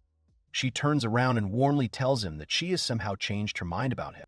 She smiles at him, and Yoji Yamazaki thinks to himself that the process was strange, but there is progress. Rose turns around. She goes with hugs and says that now the three of them will love each other when they kiss each other. There will be twice as much happiness. She reaches out to Ria, who backs away in fright. Yoji Yamazaki says that he's glad to see that they get along with each other, so he thinks that if the three of them get along, it won't be so bad. He adds that he will also be able to absorb the relics faster. Ria sighs and says that she understands if the Lord says so. Rosa puts her finger on Yoji Yamazaki's lips and presses, asking if they can continue where they left off. Ria looks at her behavior in horror. She says that, to be honest, she was holding back earlier. Ria shouts to Rose that this is so unfair. How many times has she already kissed a gentleman? And she asks how about doing it at the same time? She means all three of them. The girls slowly approach Yoji Yamazaki. He asks in a panic if he really agrees now, but his heart is not ready for this. He falls on the bed in shock, and the girls say that they can be his partners at the same time. They say that they will do Mr. Yoji Yamazaki very well. Ria thinks that she won't lose to Rose. Yoji Yamazaki wonders if it's because of the long relationship. Their coordinated actions were perfect, and now he has nothing to regret. Morning comes. Yoji Yamazaki wakes up and yawns for a long time.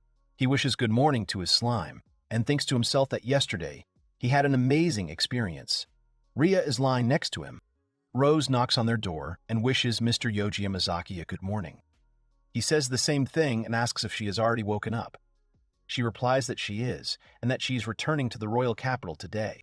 Rose says she feels a little lonely breaking up with her sister, but she has missions. Yoji Yamazaki says he asked earlier, but why is she so worried about Ria? Then he awkwardly adds that if she doesn't want to talk about it, then don't. Rose says with a smile that he's right.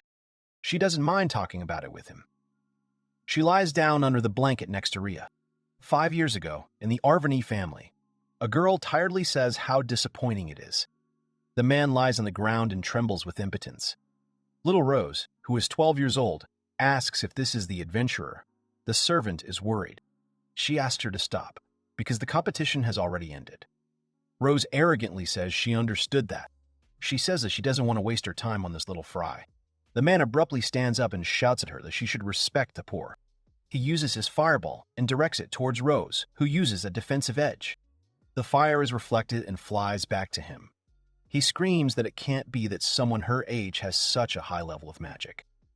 The fire hits him so hard that his wig flies off his head. The servant asks Rose to keep in mind that after lunch she meets the son of the Rubuster family. She tells her that she understood. Rose says with a sigh that she just wasted so much time on it, meaning on this adventurer.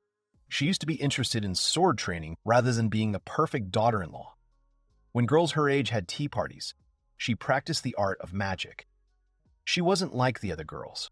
In front of the mirror, the servant tells her while brushing her hair that she wanted to ask her something. Is she really not interested in men? Rose proudly replied that it was true.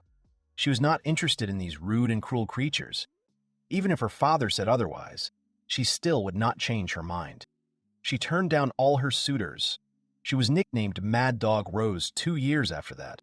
She rebelled against her parents and joined the Knights of the royal capital. Everyone is thinking and discussing whether the Arverni family might want to get rid of the rabid dog.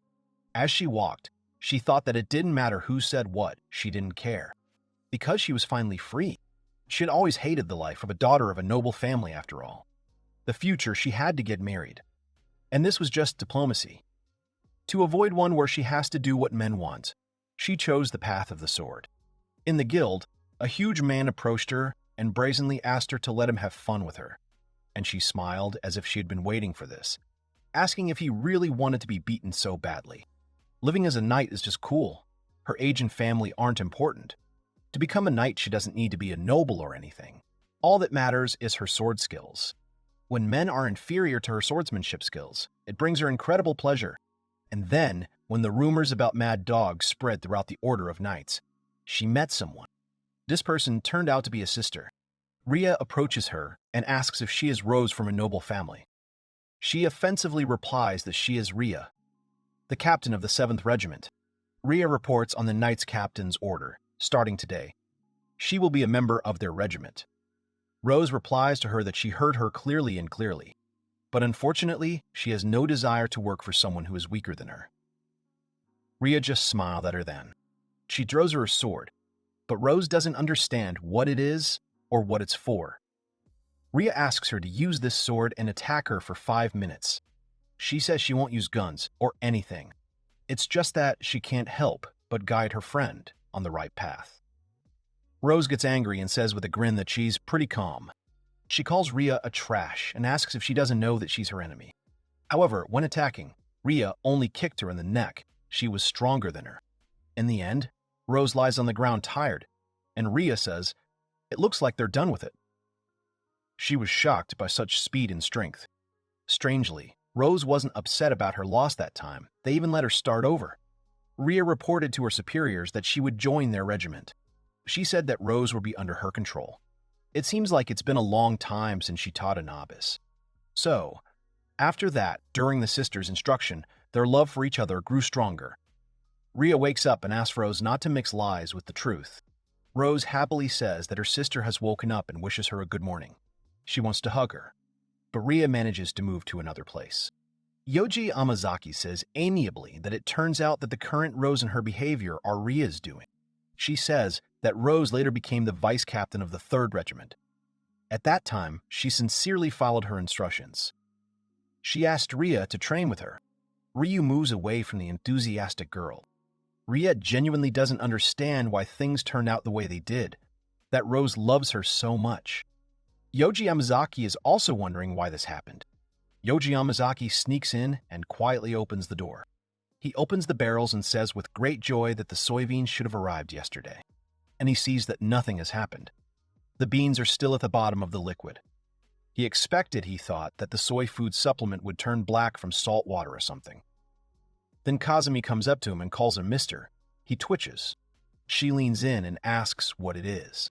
Yeiji awkwardly starts to say that it's nothing like that. She suggests guessing for herself. He's probably trying to make soy sauce. Yoji asks in surprise if he really knows what soy sauce is. She replies that she knows it's Yashasami's favorite condiment. Yoji Yamazaki thinks that soy sauce was made more than 10,000 years ago. Kazumi gives him advice. He needs yeast if he wants to make soy sauce. Yoji Yamazaki looks at her questioningly. She explains that he adds yeast to boiled soy and mixes it with fried and crushed wheat. A long time ago, Yeiji read a story about a hero who made it very easy. He was so naive. Making soy sauce is a big challenge if he is a beginner, without basic knowledge of how to do it. Kazumi asks again if he wants to make soy sauce. Yoji Yamazaki replies that it is, but it seems that it is impossible in this era. He wanted to surprise Ria.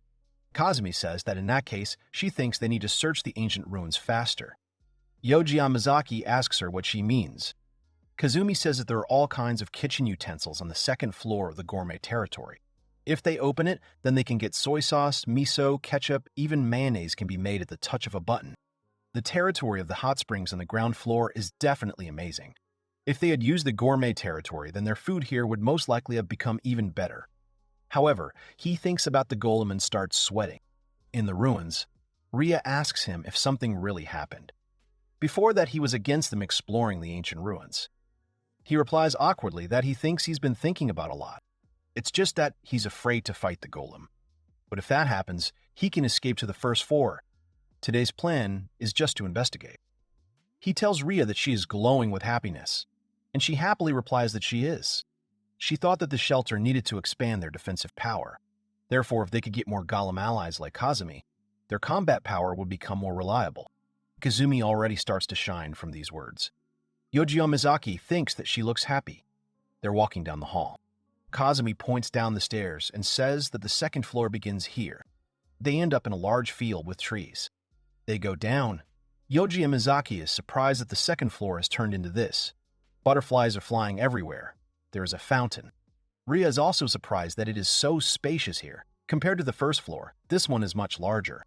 Kazumi clarifies that the lower he descends into the ancient ruins, the more spacious his territory becomes. Besides, the lower they go, the stronger the golem guards will be. Yoji Yamazaki thinks that everything should be fine, after all. He will be accompanied by 2 combat experts. Kazumi also informs them that she is returning to the 1st floor now. So if they need anything, they can call her. Yoji Yamazaki asks in a panic if she is really coming back. She apologizes profoundly.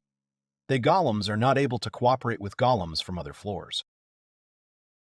Yoji Yamazaki says it can't be. She bows to him and wishes him luck in their battles. Yoji Yamazaki says goodbye to her through pain. Ria also nervously tells Yoji Yamazaki that they will try, and he tearfully agrees with her. They walk along the path. Ria says it's pretty quiet here. He says it would be great to have a picnic here. They notice the fruits on the trees and wonder what they are. She asks if it's monkey bread. It's said that this fruit is bittersweet and quite tasty. One fruit falls, and Yoji Yamazaki wonders how it is. Ria asks to leave it to her and give her the fruit. She takes off a piece of paper from her collar, pulls out a knife, and cuts the fruit. Ji is shocked to see if it's a knife. She gives him half of the fruit, and he happily takes it and says he's going to try it now. He takes a bite and says it's delicious. He asks Ria if she wants some, and she happily takes it and thanks him. Yoji Yamazaki smiles. When they first met, she made so much fuss about the indirect kiss, He's already nostalgic. They've already done so many things, so this indirect kiss doesn't bother her anymore. She eats and says with red cheeks that it is so embarrassing. Yoji Amizaki realizes that she seems to think the same way. Ria says it's an honor for her lips to touch the same place as the master. Yoji Amizaki does not understand what is with this bittersweet taste. Whether this circumstance can be called what society calls satisfaction. How stupid it is to be satisfied with life. Then all the girls suddenly twitch, and Yoji Amizaki starts blushing furiously. Ria says worriedly that his face is red. What happened? He awkwardly replies that it's nothing. But at this time, crabs are crawling towards them from behind. Upon hearing the loud clacking of the disgruntled crabs, Yeji and Ria turned around. The crabs move quickly towards them and they stand up in fright, not understanding what is happening. Yoji Amizaki looks around and sees that this monkey fruit turned out to be their food. They take the fruit with their claws. Ria tells her master to stay behind her. She uses a fire bullet on these crabs. Yoji Amizaki is surprised that she has become stronger than before, if that's the case. However, they see that the crabs are proudly clapping their claws and grinning, showing that they are fine. Then one jumps on Ria. One of them cuts off the hem of Ria's dress with his claw. She screams and freezes in place. The crabs have surrounded her. Yoji Amizaki doesn't understand why they only attacked Ria. In this scenario, Ria will be in danger. He thinks, if magic doesn't work on them in any way, he decides to use something. He sees the fruit on the ground and takes it. He swings it and hits the crab's shell. The crab cries and squeaks in pain, not expecting such a move. Yoji Amizaki thinks that this crab must be weakened now. The crabs are chasing Ria at this time, and she thinks to herself that everything must be wrong. Crabs also attack Yoji Amizaki. After a while, the crabs lie exhausted with cracks in their shells, and he exhales and says that's about it. Ria runs up to him with tears and hugs him. She thanks him for saving her. Yeji looks at her and thinks that it was only worth this whole expedition. He is satisfied. He asks her if she is injured, and she replies in a trembling voice that she is fine because her master saved her. He says it's a relief. Yoji Yamazaki turns away from her with red cheeks and asks why don't they go back so she can change her clothes. She starts blushing too. She covers herself and says it's okay. She doesn't want to interrupt their expedition. She uses the remaining piece of clothing to cover herself. Then Yoji Amazaki sees something and freezes in place in fear. Ria does not understand what is wrong with him and calls him. Then they both turn around and see a golem in front of them, which says that the intruders have been discovered. He begins to initiate combat protocols. Ria and Yoji Amazaki shout, realizing that a golem has appeared here. The golem begins to let go of its body parts, and only its eyeball remains. Yeji trembles and wonders if it's really going into combat mode like that. Then tentacles fly from the eyeball in different directions. They all fly to the fountain, collecting liquid. As a result, a huge squid comes out, which says that the preparations for the battle are completed. The intruders will be exterminated. Yoji Yamazaki is shocked that he is so big. Ria confidently looks ahead. Then the squid starts attacking. The tentacles immediately grab Ria by the legs and pull her towards them. The tentacles hold her limbs tightly, that she is unable to move. Yoji Yamazaki runs after her and screams, but she only screams from everything. Yoji Yamazaki prepares his fist and screams at the monster to get away from Ria. He strikes at one tentacle, but his fist goes through the body and leaves a huge mark in the form of a crack on the wall, and the tentacles of the monster quickly regenerates. Yoji Yamazaki understands that this is bad. It doesn't work. The monster's tentacles reach Ria's neck, and she calls out to her master in a trembling voice, losing the source of her breath. Yoji Yamazaki runs around and tells him to calm down. He realizes that this golem must have this button too. He comes up from behind and sees that there is an emergency stop button on the monster's body. He picks up a huge fruit from the ground, swings it, and it hits that button right there. This fruit is reflected from this button. He flies up, making a hole in the sky and flying to a new floor. Everything is destroyed because the sky is broken.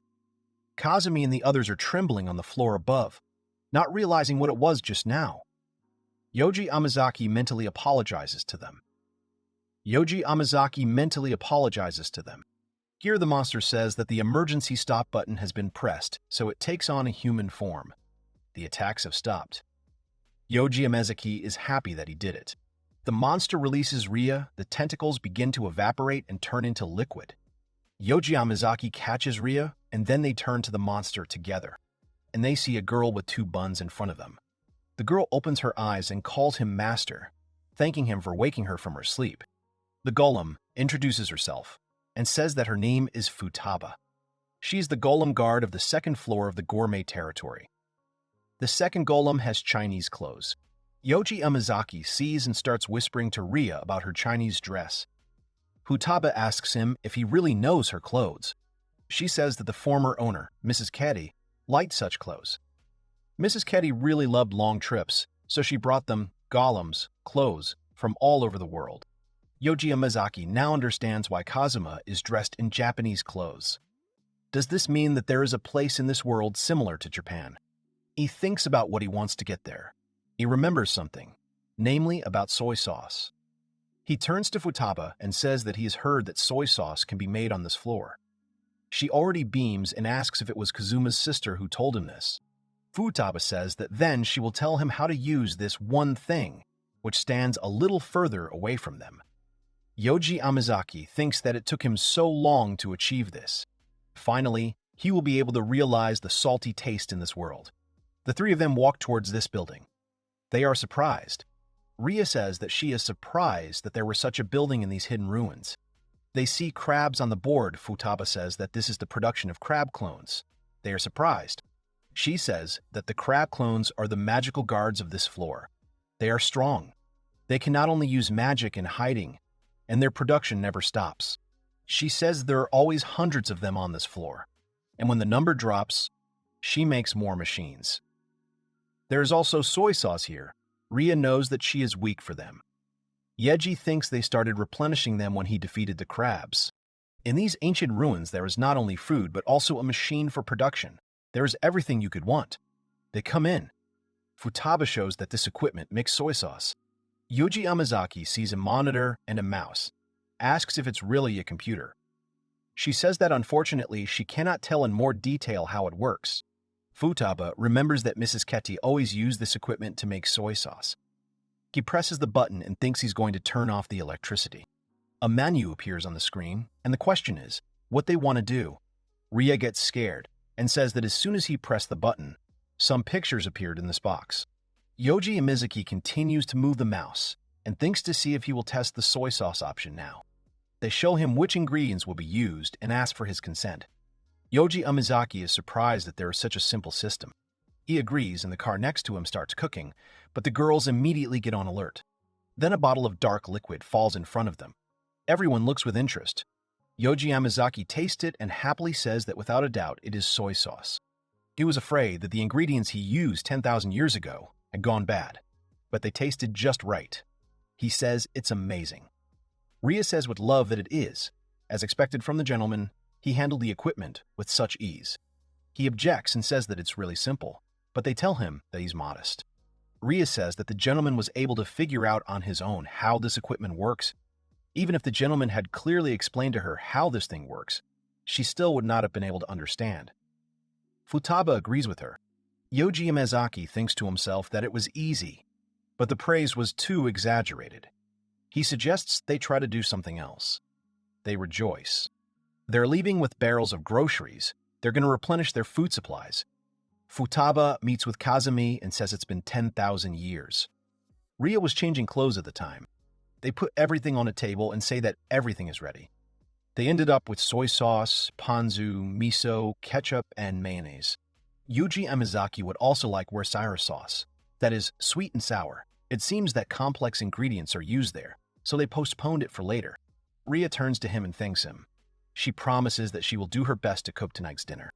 Yoji Amezaki is so glad that Ria is happy. Ria turns to Slimy and asks if she can help her. She responds positively. It shows that the kitchen is located here. Yoji Amezaki goes to the computer and thinks about what else he can do. He presses the button and thinks. He wonders if it will work. Then 3 balls appear in front of him. He is glad that everything worked. He holds one in his hands and says it's candy from a monkey fruit. He tries it and says it's delicious. He'll make several different flavors and give them all to Ria and the others as a gift. They happily sit down at the table and offer to celebrate the capture of the second floor. They drink to health. They look around and say that there is also something like a dining room here. Next time we should invite Rose and Maria to a party. He bites off the crab's phalanges and immediately drools. Pupils dilate from the wonderful taste. He says it's divine. His body is filled with a feeling of warmth and strength inside. Ria says it's probably magical powers from the crab clones. He is told that the stronger the magical power of the monster, the higher the concentration of magical power he understands. So this is a feeling of magical power. He thinks about how his body is asking for more, but there's nothing he can do about it. Now he understands why Ria and the others wanted his saliva so much. Ria tastes it and happily says, "So this is soy sauce." She says that the meat of this crab resembles fish sauce, but it is smooth and soft. What a wonderful taste. She continues to suck on the phalanges. Yoji Amazaki says he is happy that Ria is happy with this. Yoji Amazaki reflects that ponzu is actually more suitable for crab, but today he wanted to emphasize the taste of soy sauce, so he didn't use a lot of ponzu. Futaba asks if everyone is eating. She serves more and more food and tells them to eat as much as they want because there's still a lot left. Yoji Amazaki awkwardly asks how she can say that, because Ria cooked it all. Futaba replies that her specialty is cleaning the table, so she's very good at it. Yoji Amazaki asks why she has such a lame ability, and she sighs. And she says it's because Mrs. Ketty loved cooking. She really wants to learn how to cook. Kazumi pats her on the back, calms her down, and she continues to chew crab meat. Ria looks at Slimy, who is also enjoying the food, and says how delicious it is. They gained a lot of benefits by opening the second floor. They can eat crabs until they fill their hearts. At this time, a girl is standing in the forest. A vampire has crept up unnoticed. This vampire girl walks through the forest and looks around as if she doesn't know this forest. She looks up and says, "It's weird, it's too quiet." When there is an extremely strong creature, the lower-ranked monsters burrow into their holes and don't come out. The vampire smiles, showing her teeth. She wants to find and fight this man as soon as possible. She looks around and sees people standing by the lake. There's Yoji Amazaki standing next to Slimy, who's bursting with energy. The vampire is shocked by what kind of magical power it is. Yoji Amazaki tells her that if she drinks too much, her stomach will hurt. The vampire understands that this guy is ordinary, but the girl is on a completely different level. She understands that this is human strength. She wonders that the stronger the opponent, the more she gets turned on. She sneaks up on them and says she's going to kill her. Yoji Amazaki worries about Slimy and says she drinks too much. The vampire pulls out his claws, and Yoji Amazaki stands up abruptly. She falls on her back, and Yoji Amazaki looks around in fright and sees the girl. The vampire pulls away from him and doesn't understand why this guy is acting like this. Yoji Amazaki asks if she's okay, if she's hurt, but she doesn't understand. His magical power and body are completely ordinary, that he is just like that. She assumes a serious but cautious look, thinking to herself that it doesn't matter who he is if he gets in her way. Then she'll kill him. He attacks him sharply with a knife and makes a swing. She stops. He looks at the knife and sees that it just broke. She is horrified, thinking that it can't be. It was a secret blade that was given to her in the Magic Clan. He awkwardly says that it scared him. Yoji Amazaki asks her if it's really a toy, and she starts to get angry and tremble. Yoji Amazaki says it's not very good. It broke immediately after one swing. The vampire regains her breath and tells herself that she needs to calm down. She won't be able to win if she gets so worked up. She asks for the name of Yoji Amazaki. He answers with a smile and asks what her name is. She freezes and thinks that she knew this. She had heard that human strength is eccentric. She hadn't noticed it before because the power he possesses is too great. She abruptly disappears in front of Yoji Amazaki and is now standing on a tree branch. Yoji Amazaki asks her to wait. She says sternly and seriously that her name is Canon. Let him remember it. She just lets him know about it. She leaves him. Yoji Amazaki thinks that they will meet her again very soon. He ponders and thinks what it was, who this child was. Slimy has turned into a slime and is sitting on his arms. They're going home. Late at night, the Canon stands at the entrance to the cave. She's thinking as she jumped off the cliff. Her name was asked. When she was little, She met a man who said he was fascinated by her strength. He says that he would like her to help them in their plans. They want to use her power as a weapon. She holds out her hand to him and responds to his offer to prove to herself that they are superior to these people. She holds her other hand and starts shaking violently. She thinks that she is all alone, and then shakes her head and dismisses these thoughts. She thinks that if she attacks her in her sleep, maybe she will have a chance to win, so the time has come. She wants to go into the cave, but then she meets Slimy in front of her, and she starts making angry noises. Slimy disappears in front of her in an instant. Cannon looks around. She sees that she is attacking from behind with her fist. She manages to defend herself. Cannon groans in pain, thinking how hard her blow is. Slimy moves away and stands in front of her. The cannon freezes, and then he looks up, sees the slime balls, and realizes what's coming. A second later, a long scream is heard. Ria and Yoja Mizaki are sleeping sweetly on the bed. Slimy approaches in a non-human form and tries to say something. And then he screams sharply. Both of them wake up abruptly and get up from screaming. Yoja Mizaki asks, "What is it?" The little balls of slimes tell everything. They go outside. Yoji Mizaki asks Slimy what happened. Then he sees that Kanon is sitting in front of Slimy without clothes, who demands that she be killed. Yoji Mizaki wonders if he really heard these words. Yoji Mizaki slowly approaches her. Then Ria protects him and asks her master not to approach her. Ria asks if this girl is a vampire, and she hides her gaze. Ria says that among the demon clans, this race has a particularly high fighting ability. It must be the killer who was sent to take the life of the Lord. Yoji Mizaki looks at her and cannot believe that this little girl is a murderer. Yoji Mizaki asks and clarifies about her name. Is it true? Ria says that, in her opinion, it's useless. Even if he asks her, for the killers to give out the name of the customer is more humiliating than death. Kanon lowers his eyes and repeats the request to kill her quickly. She sadly says that she lost the battle, so it's pointless for her to continue living. Yoji Mizaki thinks that she is more shocked that she was caught by Slimy. He remembers something. He leaves and tells them to wait a bit. He will be back soon. The girls look at him questioningly, and he returns and thanks them for waiting. He hands her a piece of candy, and she is surprised. Yoji Mizaki says it's a candy. It's sweet and delicious. He gives it to her, so she doesn't have to do anything wrong anymore. Ria says with displeasure that, in her opinion, the gentleman is too soft with little girls.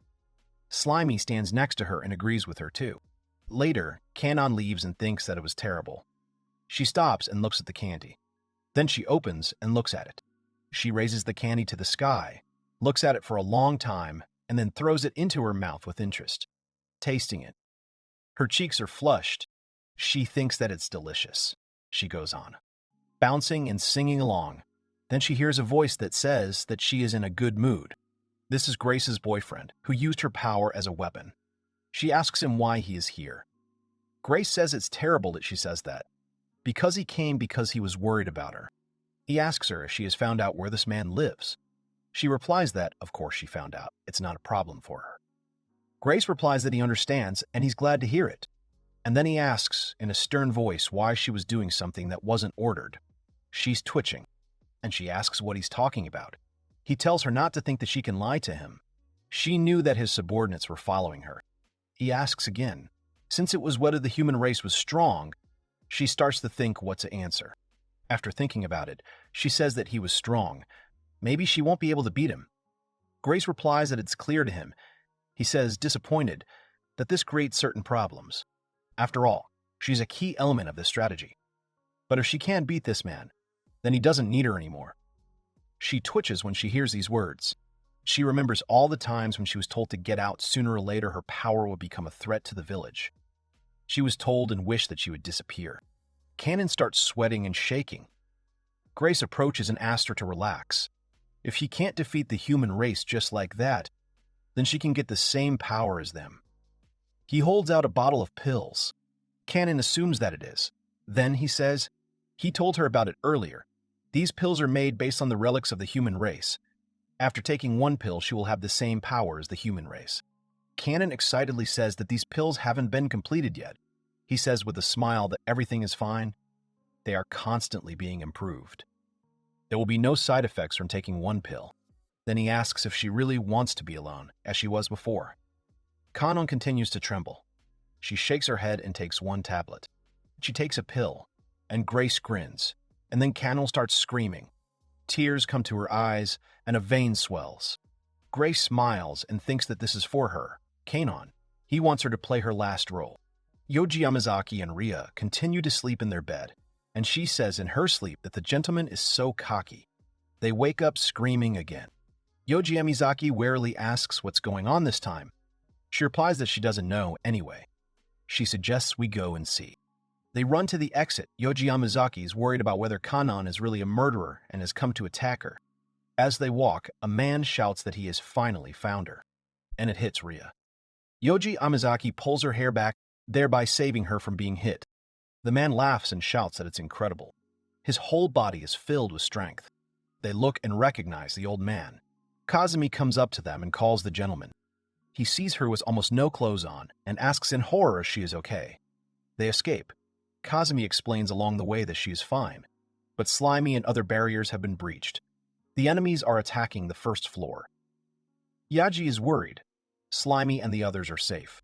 She says that they are in the middle of a battle. They are able to break through only because there are more of them, but they are still better than them in terms of abilities. She thinks Slimy and the others will be able to join them soon if she wakes up. Ria tells Yoji Yamazaki that she and Kazumi will take care of the enemies on the same floor, and he can help Futaba on the second floor, who asks if they are sure that they can handle it together. Ria points at the old man and says that if it's his opponent, then it's not a problem. She immediately uses a fire strike. Yoji Yamazaki leaves slowly and thinks that it was a good shot. Then he runs into Kanon, who says that she has finally found him. She sticks her knife into his stomach with a grin. He falls to one knee with a groan. Ria runs to him worriedly and asks if he is okay. Yoji Yamazaki says that everything is fine. The wound is not deep. He asks Ria to take care of Kibera and others. She wants to object, but then Kibera attacks her from behind. She dodges the blow, and Yeji thinks that, to be honest, it's not okay. But if he tells Ria about it, she'll worry about him. The pain is like he ate a lot of ice. He shivers and hears a voice that says it's unexpected. Grace appears, who says that the name of this magical blade is Blood Rain. It is capable of cutting through any kind of matter. As he thought, Grace says that the power of the human race is quite interesting. Yoji Yamazaki gets up and asks who he is. He replies that his name is Grace. He is from a humble tribe of demons. Yoji Yamazaki realizes that this is a demonic tribe. He asks if he gave the relics to Rex and Cyber. He replies that it is. The relics they made are different from his, as they are not perfect in various fields.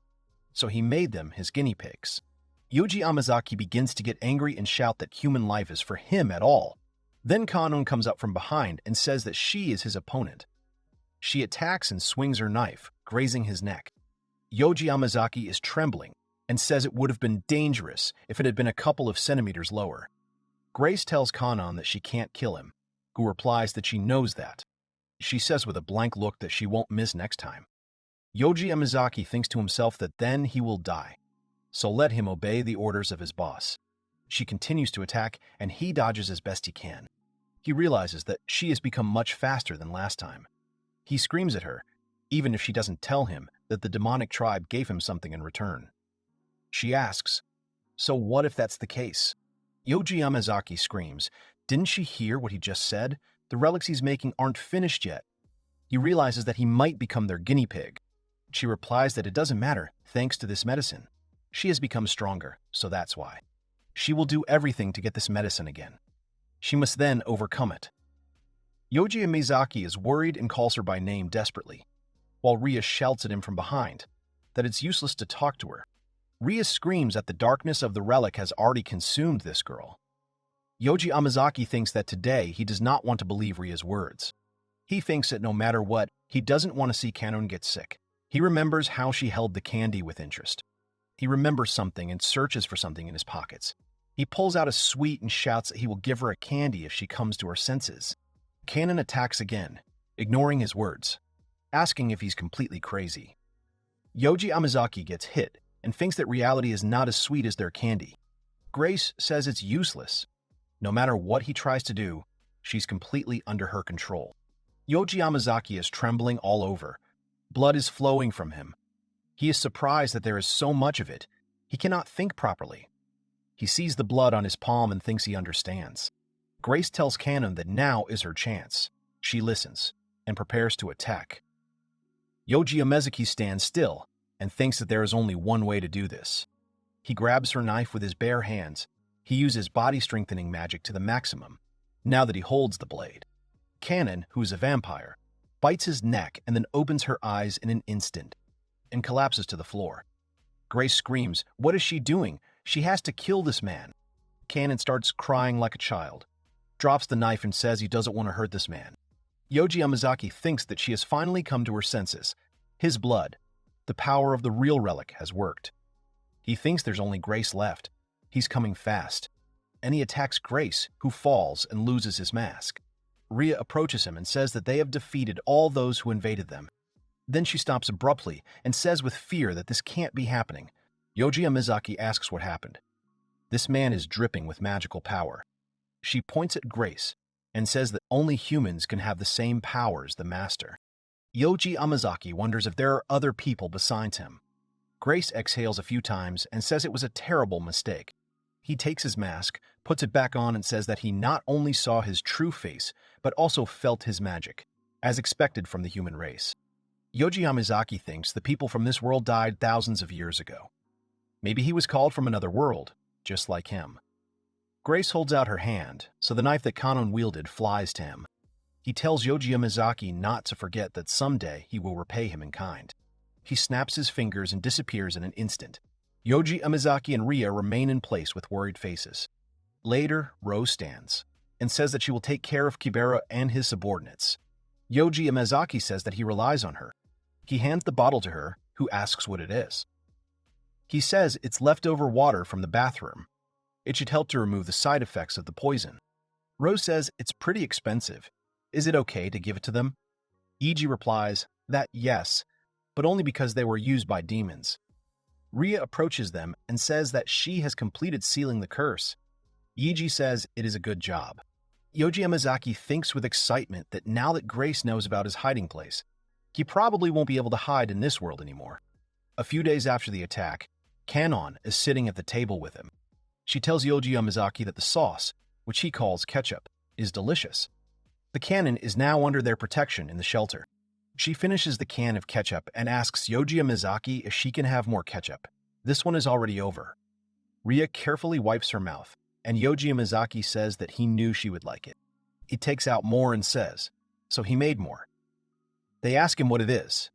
He says he doesn't know how it works, but he tried to make another bottle in the gourmet area, but he really doesn't know. Yoji Yamazaki says she seems to like him very much, so there's a whole bottle here. She chokes on her saliva and looks at the bottle with great love. She starts eating ketchup with spoons and tells Yoji Yamazaki that it's a good job.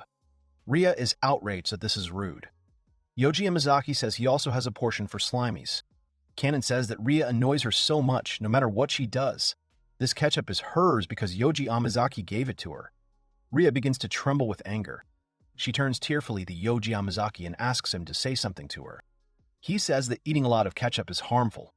But what if the Kanon is ketchup? They don't understand and ask. He explains that this is the kind of person who loves ketchup very much, and then adds it to everything. Kanon says that this nickname suits her perfectly. From that moment on, she is a ketchup girl. She asks if this is not an honorary title. Futaba cleans up quickly and happily says to leave the cleaning to her. At this time, Ria kisses Yeji. She hugs Yoji Yamazaki on the bed, while Kanon looks after them. She calls Yoji Yamazaki by name. They get scared. She says it's Kanon's turn. Ria steps aside. Yoji Yamazaki mentally apologizes to Ria, but this is for the sake of increasing her strength. Ria obediently waits. The Kanon has been added to the daily kissing time. Kanon opens his mouth and bites his shoulder. Everyone looks in horror. Kanon continues to suck blood, and Yoji Yamazaki's appearance begins to change. Ria stops her and asks if she doesn't have to go. The Kanon opens from her and tells Ria to close her mouth. She is sure that Yoji Yamazaki really likes her flat breasts. She asks Yoji Yamazaki directly about this. She tries to hold him close, but he sits there without comment. In this world, flat breasts are more popular, so the canon position is no mistake. Ria says how sorry she is. Then Ria intervenes and shouts to Kanon that the master is not interested in her ironing board and presses Yoji Amazaki. On the other hand, she asks if she hasn't already lost, and she replies that she hasn't, and that Yoji Amazaki is on the other side. Kanon shouts that this is nonsense. Men usually like small breasts. Ria asked the master to tell her openly because he likes bigger breasts. Kanon says that she is mistaken, because Yoji Amazaki prefers small breasts. Slimy hits both of them on the head to get them away from him, he thinks. Did he really bring together two people who should never have met? At this time, the goblins are walking through the forest, trying to collect food. One picks up a dried fruit and says that there is nothing good here. He says that because of the three of them in the middle of the forest, they can't find enough food or a place to spend the night. He doesn't understand who they are at all. Their magic is so strong that they can't even get closer. Then they see a pack of wolves. Immediately hide and do not understand why they should be in such a place. They decide to inform the Master Eagle. They go to their hideout and run up to the headmaster. The eagle is an old man sitting in front of a large ball. They shout along with the head of the wolf pack that they are hungry. They're thinking about the same thing. Negotiations are taking place. Ria tells Yoji Amazaki that, in her opinion, they need to strengthen their defenses. Slimy is happily drinking from a bottle. Yoji Amazaki repeats her words and asks if she means searching under the second floor. She replies that this is not the case. She is talking about an increase in the number of people who guard their shelter. Futaba clears the table as usual. Ria says that when they were attacked, she realized that they did not have enough people. They would not be able to defend themselves when they were attacked by someone stronger. Yoji Amazaki agrees, saying it's true. They only have a couple strong people. He then suggests finding allies, who agrees and suggests uniting people who would like to work with them. The army of man. Yoji Amazaki asks what kind of human army. It confuses him so much. Ria sadly says that this is all because he is an army with a master at the head. She asks if Yoji Amazaki doesn't like it. He replies that this is not the case. Don't worry. The name is good, but he thinks to himself that it sounds like a demonic army. He asks how he can help. Ria replies that Yoji Amazaki doesn't need to do anything. Kanon joins in and says it's okay if Yoji Amazaki doesn't do anything. She says she and Ria will do everything. Yoji Amazaki thinks to himself that this cannot be. All he can do for the human army is a bath and food. He's starting to wonder if he's really in charge just on paper. If that's really all. His schedule looks like this. Woke up, had breakfast, talked to the girls, had lunch, took a nap, took a walk, had dinner. He begins to think bitterly. Is he really useless? Kanon asks him what is wrong, and he awkwardly replies that everything is fine. They leave and say they're leaving this place to him. He waves at them and thinks, now he has more time to train. He trains with Slimy, runs, meditates, and fires, but right at her, and then plaintively asks for forgiveness. Ria comes up to him and says that they have found new members of the army of people. They are waiting outside. He goes out and sees the head of the wolf pack and the eagle. Behind them, Kanon thanks Yoji Amazaki for waiting. One represents he is an eagle from the goblin tribe, that Yan from the wolf tribe. Kanon says that they both would like to swear allegiance to Yoji Amazaki. Yoji Amazaki thinks to himself why he doesn't feel loyalty in them. Yan says he thought he'd be able to meet a member of the legendary human race, so he's a little upset. Oral says it seems their expectations were too high. Yoji Amazaki awkwardly whispers to Ria if she's sure they want to join. She thinks about it and says it's weird. Ria says she spent 2 hours telling them how wonderful Yoji Amazaki is. Maybe she wasn't good enough. She says, lowering her head, that she is very sorry. She did not expect that they would turn out to be rebels. Ria starts to think out loud that she should kill them both. Everyone gets scared, and Yoji Amazaki, in a panic, says that there is no need to kill them. Due to the fact that Ria used to be a knight, she can sometimes be too cold about life and death. He will try to explain to them. Oral turns to Ria. He says the reason he said he would like to swear allegiance is because he admires her strength. But swearing allegiance to him is a completely different story. In agrees and says that he accepted only the canon. They are a tribe of wolves. They prefer to die rather than obey such a stupid finger. He's outraged by his words. Yoji Amazaki tells Ria if she remembers giving it to him. She immediately understands and talks about the magic seal ring. It has been restored. She gives the rings to him. He puts it on and thinks that with it he can seal almost 100% of the magic. He says he will show him the full power of the human race if he impresses him. He asks if he recognizes him. In proudly says that he only saw the magic of a B-rank adventurer. No matter what he says, he won't be surprised. Oral says it's fun. She'll never compare to Ria. Yoji Amazaki summons a fireball at this time. This fireball grows to the scale of a bomb and explodes right above them. They stand in horror and ask if this is really the legendary fire magic. Oral calls him a liar, saying that he got this ring from Ria. Maybe it enhances his magic on the contrary. Yoji Amazaki says that he misunderstood everything. This ring weakens his power. Oral turns away and says he doesn't want to hear anything from him anymore. Oral asks with a grin. Maybe he will try to use magic without a ring. Yoji Amazaki looks at him doubtfully and realizes that if he does this, the whole forest will be on fire. He doesn't answer. Oral says he can't do that, so he wasn't mistaken. The magic was from the ring. In says he was almost tricked like that. Yoji Amazaki reflects that using the ring has become a habit for him. He wonders how to make them believe that he is human. Oral says that, however, he did not expect such a powerful ring from Ria. He asks if he really used a high-level magic jewel. Iji doesn't understand what it is. Oral indignantly asks if he really doesn't know anything. He is told that magically, jewels are created from crystals with a high concentration of magic, and their magical power is great and diverse. Yoji Amazaki thinks it's just a more powerful magic stone. Oral tells Ria that they are ready to give the legendary magic stone to the goblin tribe. He blushes all over and asks if she will accept him. It's a huge ball. They look and think, so here she is, a magical jewel. Then the ball disappears from his hands in an instant. It was the inn that took the ball from him, who in a panic asks what he is doing, and the inn complacently declares that it belongs to him. He says that the magic jewel originally belonged to the wolf tribe, and they only stole it from them. Oral doesn't understand what he's talking about. Wasn't it his father who stole from them first? He starts to get angry. In shouts if he thinks he's moving the needle again. His grandfather was the one who started it. He screams what nonsense that is because it was his grandfather. Yoji Amazaki thinks that it seems this jewel has been a stumbling block for a long time. Kanon turns to In and tells him to stop behaving so rudely next to Yoji Amazaki, who asks him to forgive him because he just wanted to give her this jewel. Oral shouts how rude it is. This stone belongs to Ria. Why does he want to give it to this punt?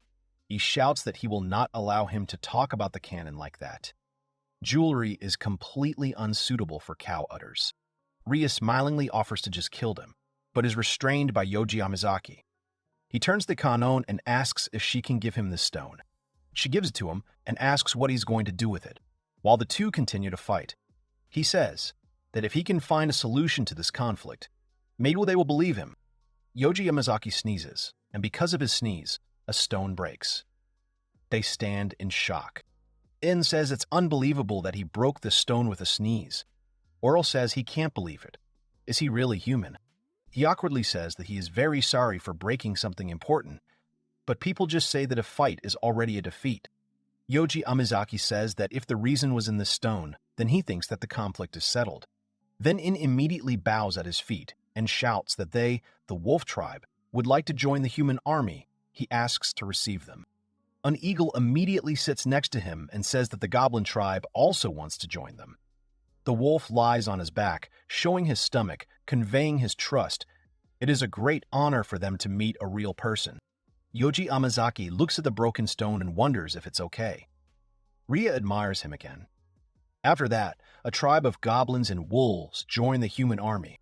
However, they all hide in the bushes and fearfully shout to Yoji Amazaki that the situation is normal, reporting everything. Yoji Amazaki thinks it's a little weird. They want to make an alliance. If the size of the human army continues to grow, then conflict with the imperial city will be inevitable. Yiji thinks she's become smart. Maku village is located between the shelter and the empire city. It is very important to unite with them. Yoji Amazaki says that if that's the case, then maybe they'll go there. Ria says it's a small village with a population of 500 people.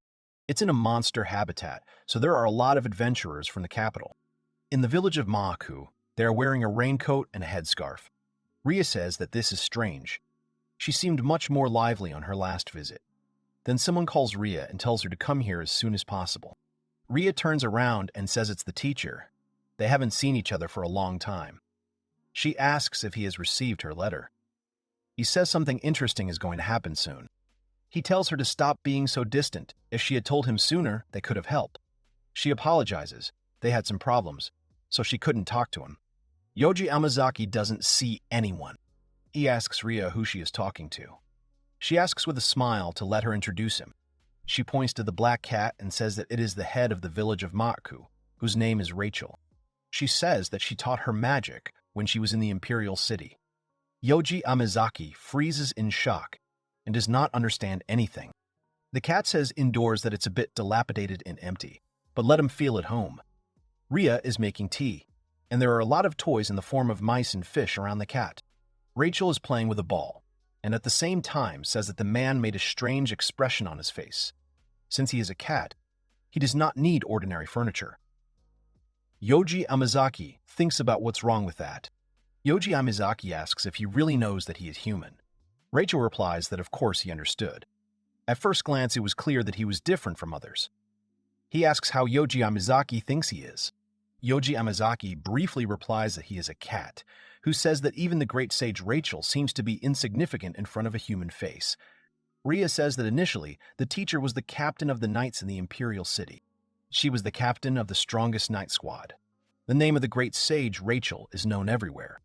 Rachel winks and says that she was the most beautiful girl in the Imperial City. It's a pity that she can't show off her gorgeous figure. Yoji Amazaki reflects that the most beautiful girl in the Imperial City was more beautiful than Ria. He asks how she took on the form of a cat while Ria pours tea for everyone. Rachel says that something has happened. There is silence, and the cat begins to feast on the food. Yoji Amazaki thinks that this can't be happening. Instead of the most important thing, she just said that something happened. He begins to wonder if he should try to find out more. Rachel says that, as expected, the milk made by Ria is the most delicious. Ria thanks her. Then Rachel starts talking about the letter about the alliance with the human army. Yoji Amazaki doesn't understand how they got to this point. Rachel gets up and says she can't take this decision lightly. Being the head of the village, she is not her property. To make this decision is to go against the Imperial City. Rachel licks her lips and says it's not just her decision. Yoji Amazaki thinks that this is true.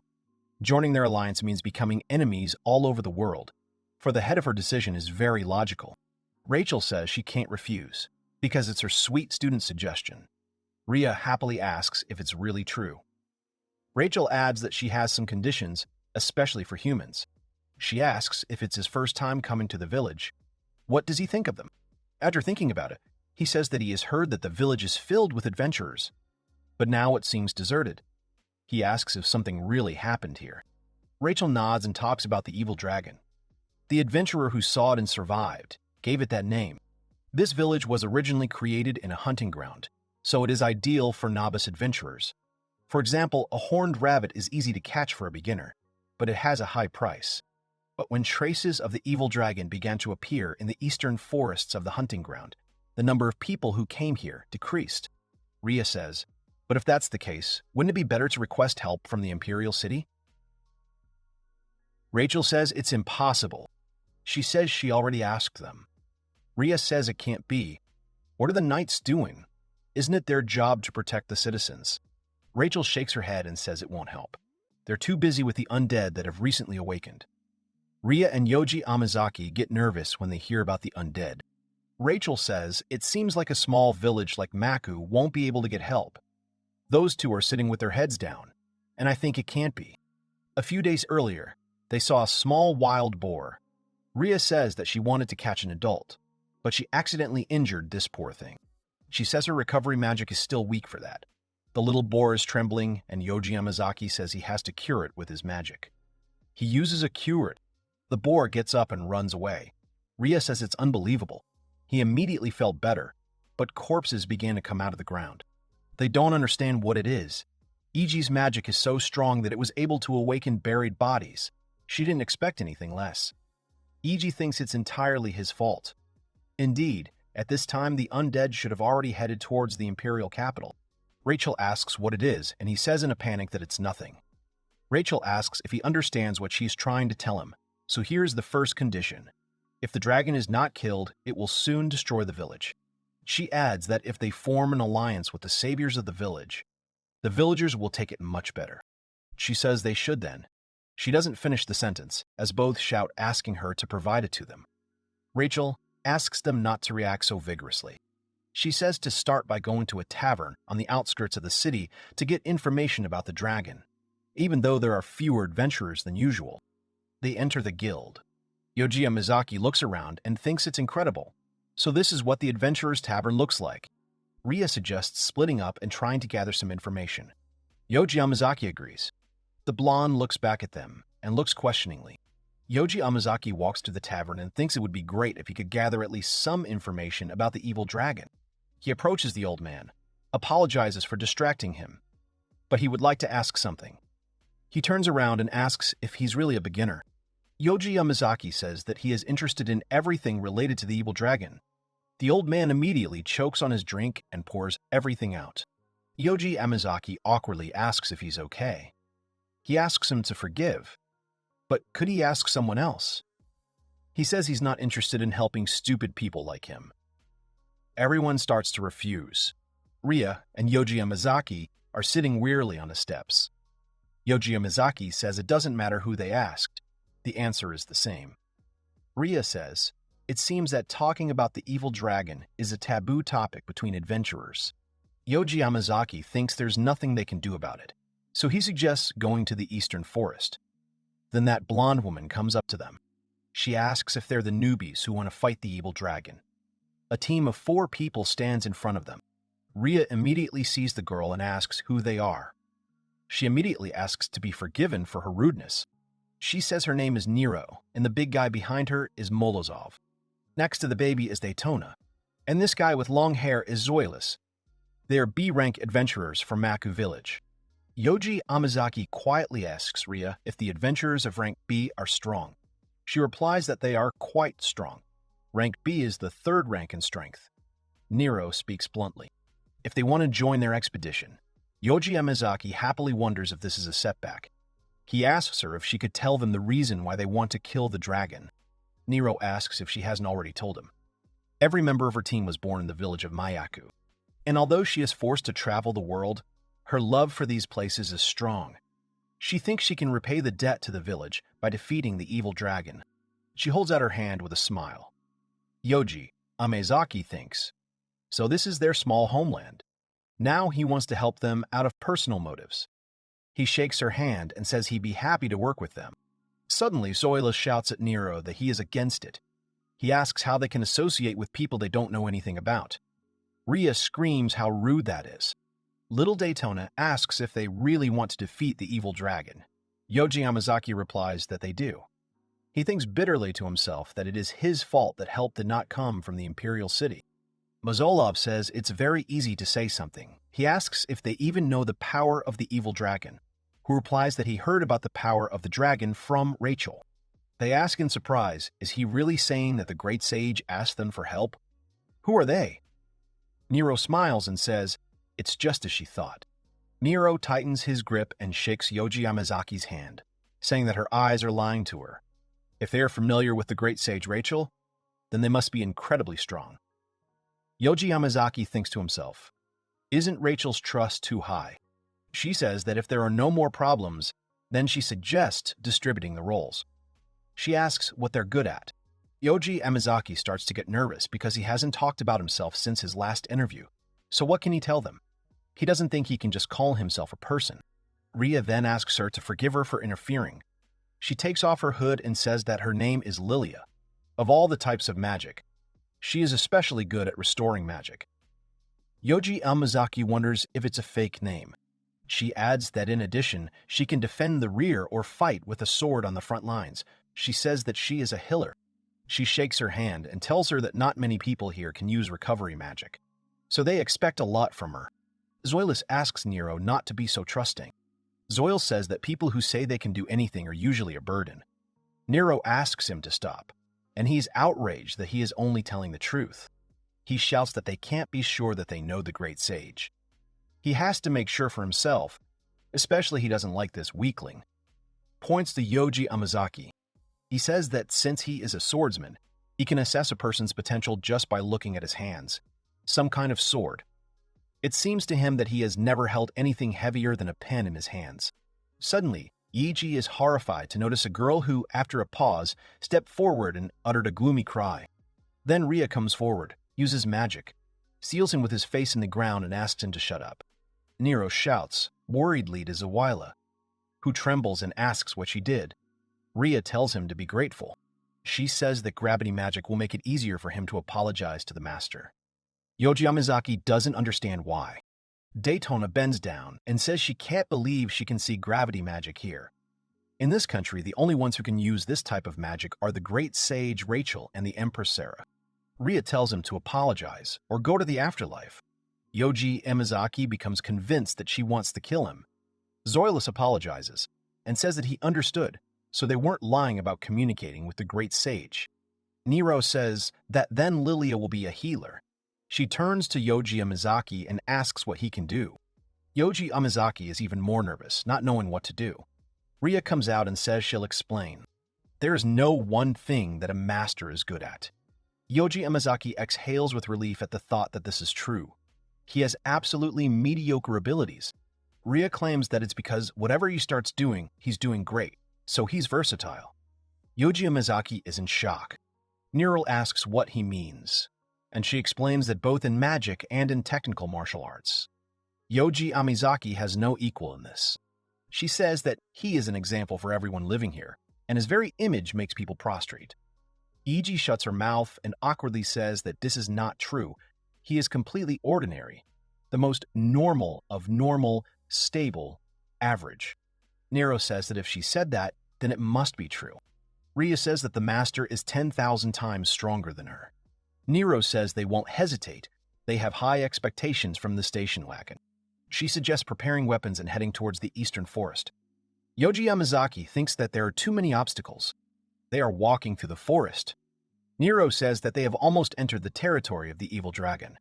So let them be careful. Everyone is tense. Yoji Yamazaki is walking quietly through the forest. Then a huge wolf jumps at him with its mouth open. Then Nero prepares an arrow and shouts at Yoji Yamazaki that it is a magical monster. Yoji Yamazaki doesn't have time to react in any way, but Nero hits his arrow right in the monster's eye. Yoji Yamazaki admiringly thinks it's incredible. She hit it with the first punch. Zoilus comes forward with great aggression. He swings his sword and cleaves the head of the wolf monster. However, another wolf flies towards him from behind. He turns around in fright, and Mazalov, who manages with his bare hands, tries to reach the wolf. Molozov leaves and tells Zuli in a stern voice that he shouldn't have let his guard down. He smiles and thanks him for his help. Daytona comes out with a magic wand and asks them to leave the rest to her. She uses magic and compresses the remaining monsters. Yoji Yamazaki stands with his mouth open and thinks, so these are the adventurers of rank B. Then Ria turns to him. He turns around and sees a pleased Ria, who proudly says that she has already dealt with them. Yoji Yamazaki is surprised to see a mountain of corpses of wolves. Daytona asks in surprise if Lilia didn't say she was a healer. Zoilus clucks and speaks, as expected from someone who is able to lay him on the floor. Even Molosov says that he is delighted with her body movements. Iji thinks it was too much. Ria says that she is absolutely insignificant compared to the master.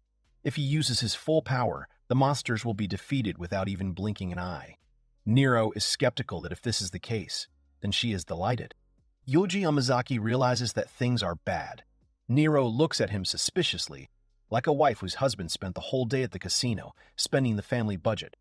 Zoilus comes up to her and says there's nothing to worry about, so don't worry. Zoil proudly says that if they have someone with Lilia's strength, they can do without the help of a generalist. Daytona agrees and adds that it is very beneficial for their safety to have someone like Lilia. All these words hurt Yeji's pride. He stands and shivers, thinking to himself that, after all, he is a universal. Ria turns to him and says that even if others don't think so, she can see his true strength. Yoji Yamazaki turns to her with tears in his eyes. Ria says that using acting skills to hide her power, she finds it an incredible trick. Yoji Amazaki thinks to himself that there is no limit to her kindness. Then they hear the rustle of trees and one of them shouts that it looks like a magical monster. Nero screams that it's an evil dragon. A huge black monster comes out in front of them and looks down on them. He opens his mouth and growls so that he blows Yuji away a few meters. He covers himself and thinks that it smells bad. Everyone is screaming in panic. Daytona and Nero can't stand the pressure. They lose their clothes and fall right on Yuji. Then Yeji looks up and sees Ria looking at them with displeasure. Yuji doesn't understand what happened to everyone. The reason is that the dragon suddenly released a gigantic amount of magical energy, and they won't be able to stand on their feet for a while. Yoji Amazaki now understands what's going on. Yoji Amazaki begins to reflect that these people are much stronger than an ordinary adventurer, but the evil dragon defeated even them. The dragon lifts off the ground and flies straight towards them. Ria does not hesitate and immediately uses a burning plate that seems too small. The dragon in response begins to open its mouth and summons a fireball. Ria freezes for a second and realizes what's going to happen. The fireball flies straight towards them. There's a huge explosion in this place, which can be seen from afar. Yeji manages to grab Ria and get away from the blow. She used an ice shield in turn. Yeji puts her on the ground. She apologizes for embarrassing him, and he replies that she always helps him, so it's okay. Ria says it looks like the dragon gets its magic power from a relic created by demons. That grace comes to Yoji Amazaki's mind. They run away from the dragon's attacks, and in the process, Yoji Amazaki asks Ria in a panic, asking him to tell him what he needs to do to defeat him. She tells on the way that the evil dragon is a dead man who feeds on energy from a demonic relic. She adds that if the dragon's power lies in this, then the master will be able to solve the problem by launching his good energy inside. Yoji Amazaki says that it's clear to him now. He suggests that we try to throw his hair into his mouth. The dragon flies straight towards them, simultaneously releasing its fireballs. Yoji Amazaki first turns around, and then begins to run further, thinking that this is impossible. Ria turns to Yoji Amazaki and suggests that they step back and change their strategy. Yoji Amazaki refuses such a plan. He thinks about the guys and says they can't do this. He's thinking about the undead and doesn't know what to do. A thought occurs to him, but he's not sure if it's going to work. But it's still better than running back. Here Yoji Amazaki stops and screams to disappear. The dragon is instantly imprinted on the ground. Ria realizes that this is gravity magic. The source of the relic's power is humans, which is why his body has the same effect as the relic. He applies the treatment to the dragon, which begins to twitch and growl. All the dark power and mass of the dragon evaporates. Yoji Amazaki can barely stand on his feet and says in a trembling voice that he did it. He defeated him. Only a skeleton remains of the dragon, and Ria runs to him with admiration and reward. Later at the house, Rachel tells them that they did a good job. Yoji Amazaki says that this is not the case. It's all thanks to her. He thanks her for sending Nero to help them. Rachel says that there is a great relationship between Maku Village and the human army right now. If the royal capital suspects anything, they will send a message as soon as possible. Ria smiles and thanks Rachel, saying that the teacher support is very encouraging. Yeji's lost in thought. He wonders, after all, who Rachel is. A great sage, a former captain of knights, one of the best teachers of magic, and just someone hiding behind the appearance of a cat. He ponders and stares at her. Rachel asks with a smile, "What is it?